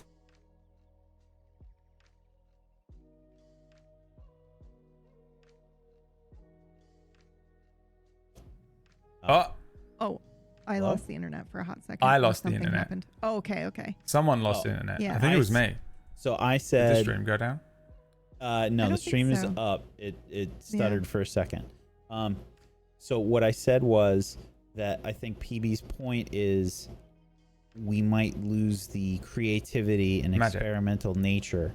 Like the X factor Yeah. or It's whatever. the thing of we were a saying given last week moment. where we would go back in Yeah. and cut out all the ums and, Yeah, and overdo it. Yeah, and I think like I But I want agree to be with you, technically Brad. perfect. Yeah, I think The if I problem went is back I'm and I a villain. ran Nocturne, this is it. This is the new bit, right? We're all gonna run our shows again, Yeah. and see You're what gonna do the happens, what we remaster do differently. series. Yeah, the remaster series. Pixel I think remaster. if I were to approach Nocturne now, yes, I would a lot less. I would pre-write descriptions, which I started to do towards the end of Nocturne. I would take all of my knowledge into that, and it would be a very different show. Technically, and I mean like the technical aspects of the show would obviously be superior. However, I don't think that I would risk taking that experience from PB, and I don't think I would risk easing her stress. I don't think I would do any of those things because all of that stuff made it what it is, and I don't want to touch it. Flaws aside, I think it has a I magic can't deal and a with place, flaws and imperfections, and Yeah. the world needs to be so it sounds like strictly controlled. Sounds like we need to talk about the end. in All right. therapy. This is the end. This is the end. This is the end. This is the end. Because we hit our goal. Thank you so much. Oh my God! What? Non now GM Wow. Aquasnakes, Curiana, Anon, and Figment. Oh, thank you, all everyone. threw some cash at us so that we could play We were this too busy. trailer. I did have a backup question if we needed time as well, but we don't need okay, it okay. for this. We didn't talk about the end though. I've got the end now, and if Okay. you'd like, I can just answer this for. I can just What is answer it? this question, What is and we can then show the trailer Let's see it. and Is be it a done. quote from you? The question is from Okay, my I'm gonna close. panic reading it. The way you like skimmed that real quick to make sure it wasn't a quote. Sorry, please continue. He's gonna kill me, dude. He hates me so much. The question is from my close personal friend Fail, who said, "How do you determine when a campaign ends?" And for me, someone mentions risotto. they ruined my whole joke. Now we have to talk about it because I was going to get us out of here. Yeah. No, it's a good question though. I was gonna say I feel it. It just feels narratively like it's approaching. Okay, Whack, your answer, please. Yeah. When I'm trying to think of a different way to say what you just said, and I'm like, I think it's just the same for me. Yeah, it's just you feel it. You feel it. You kind of you can see the way that the players react to things. You can feel when the arc is kind of wrapping up. Did you have anything else you wanted to say with the show? You know? Yeah. Did you When all the complete a narrative beats thought? are kind of tied. Yeah. Yeah. Did you complete Did it feel a like you thought? completed Is a really thought? good. That is really good. Repeat it again, Wax Steven. Did you feel like you completed a thought? Yeah, because if you aim for an end, it's really easy to never know when that happens. Because life doesn't really have the end, so all you have is your own life experience. So, and you know, films and movies and stuff like that. But if you're having a hard time figuring out when the end of your show is, look at the beats that you've hit, and is the thought over? Like, did you come to a conclusion with that thought? Then it is probably time for the end. Yeah. No, show. For me, it is usually when someone hyper focuses on a super specific element to criticize something And that then I've it's done will live after in I your head built an forever. entire amusement park city filled with literally Bro. endless amounts of attractions and mini games and rides and shops and taverns and NPCs and quests and battle arenas and, you know, risotto on the menu is the entire culmination of about 10 months worth of work. So probably around then is when I decide to end the campaign usually. Play the trailer.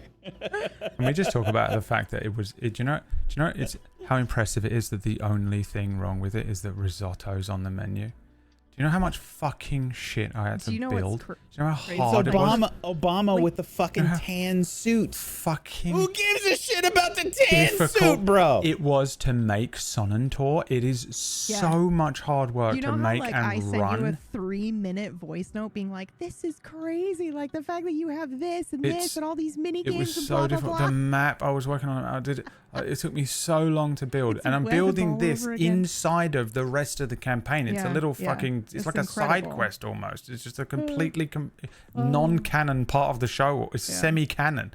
It's just it stops, and you guys have an entire fucking Las Vegas to explore. Yeah. We're just teasing fail now, Rolo. Some people don't know what's even happening. Join our Discord so you can enjoy and all the inside jokes. So for me, that's when I end campaigns usually. We have a teaser coming up for my next show, which I'm going to be running because I've cancelled this one. Lost Second is done. I hope you enjoyed Please the don't Lost break Second. my heart. I didn't do it. I did not fire the bullet. One of my favorite characters I've ever played. I was driving down the road past a little brownstone, waving at Someone my just shot your people, tire and a fucking high-powered rifle. and a sniper rifle went off from an upper window of the brownstone, and Bro, that is what it's actually like sometimes. it really is. You be just fucking driving, vibing to your music. The windows are down. You've got your sunglasses. The breeze is coming in. You're listening. You're singing along, and then all of a sudden you're like, "I've been shot." And then your head you explodes. look down, and it's I hate Rin more than Stalin. You know what's the best? It's the best when And you're you're like, actually proud of okay. it as well. When you, for the first when time you're in the like, yeah, this is longest fucking time ever, great. you're actually happy with the work that you've I produced. just don't understand this show. I came away from that episode and was like, oh, I actually really am that was an amazing episode. I was so happy with everything that happened in this most recent episode of Lost Second. I came away from it and was like, I'm actually proud of myself for facilitating everything in the way that I did. And, and I want you to know something. I showed Liam the comment from Fail Gaming 103. Fail, I'm so sorry. Liam doesn't really know good about this whole world. Liam is my roommate.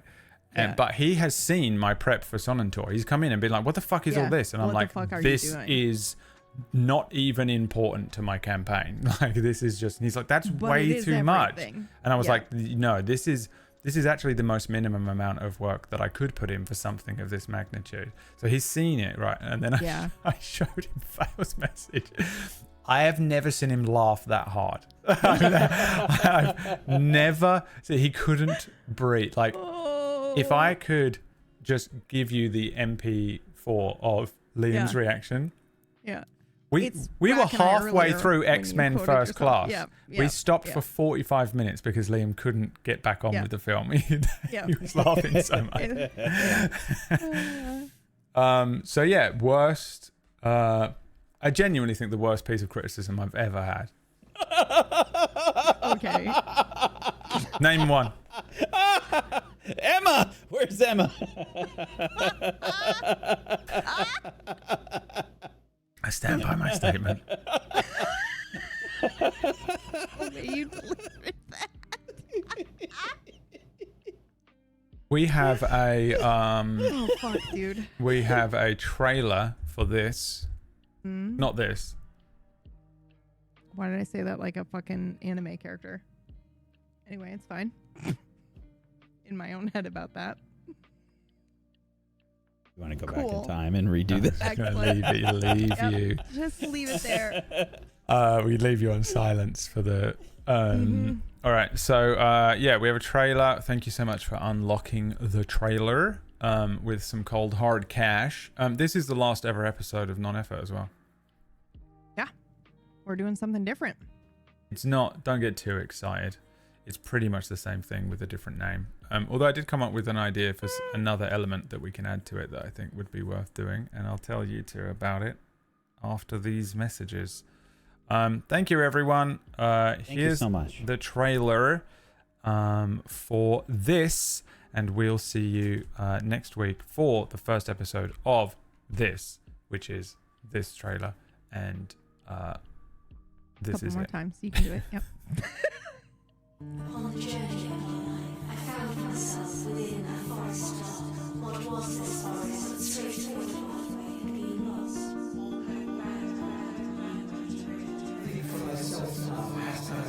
Which in the very thought renews the fear. How hard a thing it is to say. And it is with fear I looked into verses. I did not die, nor yet remained alive. What I became, both of these cry.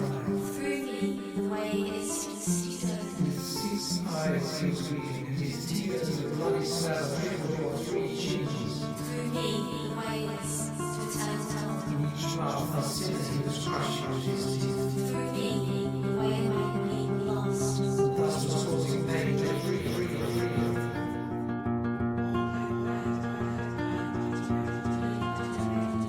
Thence you came out, and saw again the stars.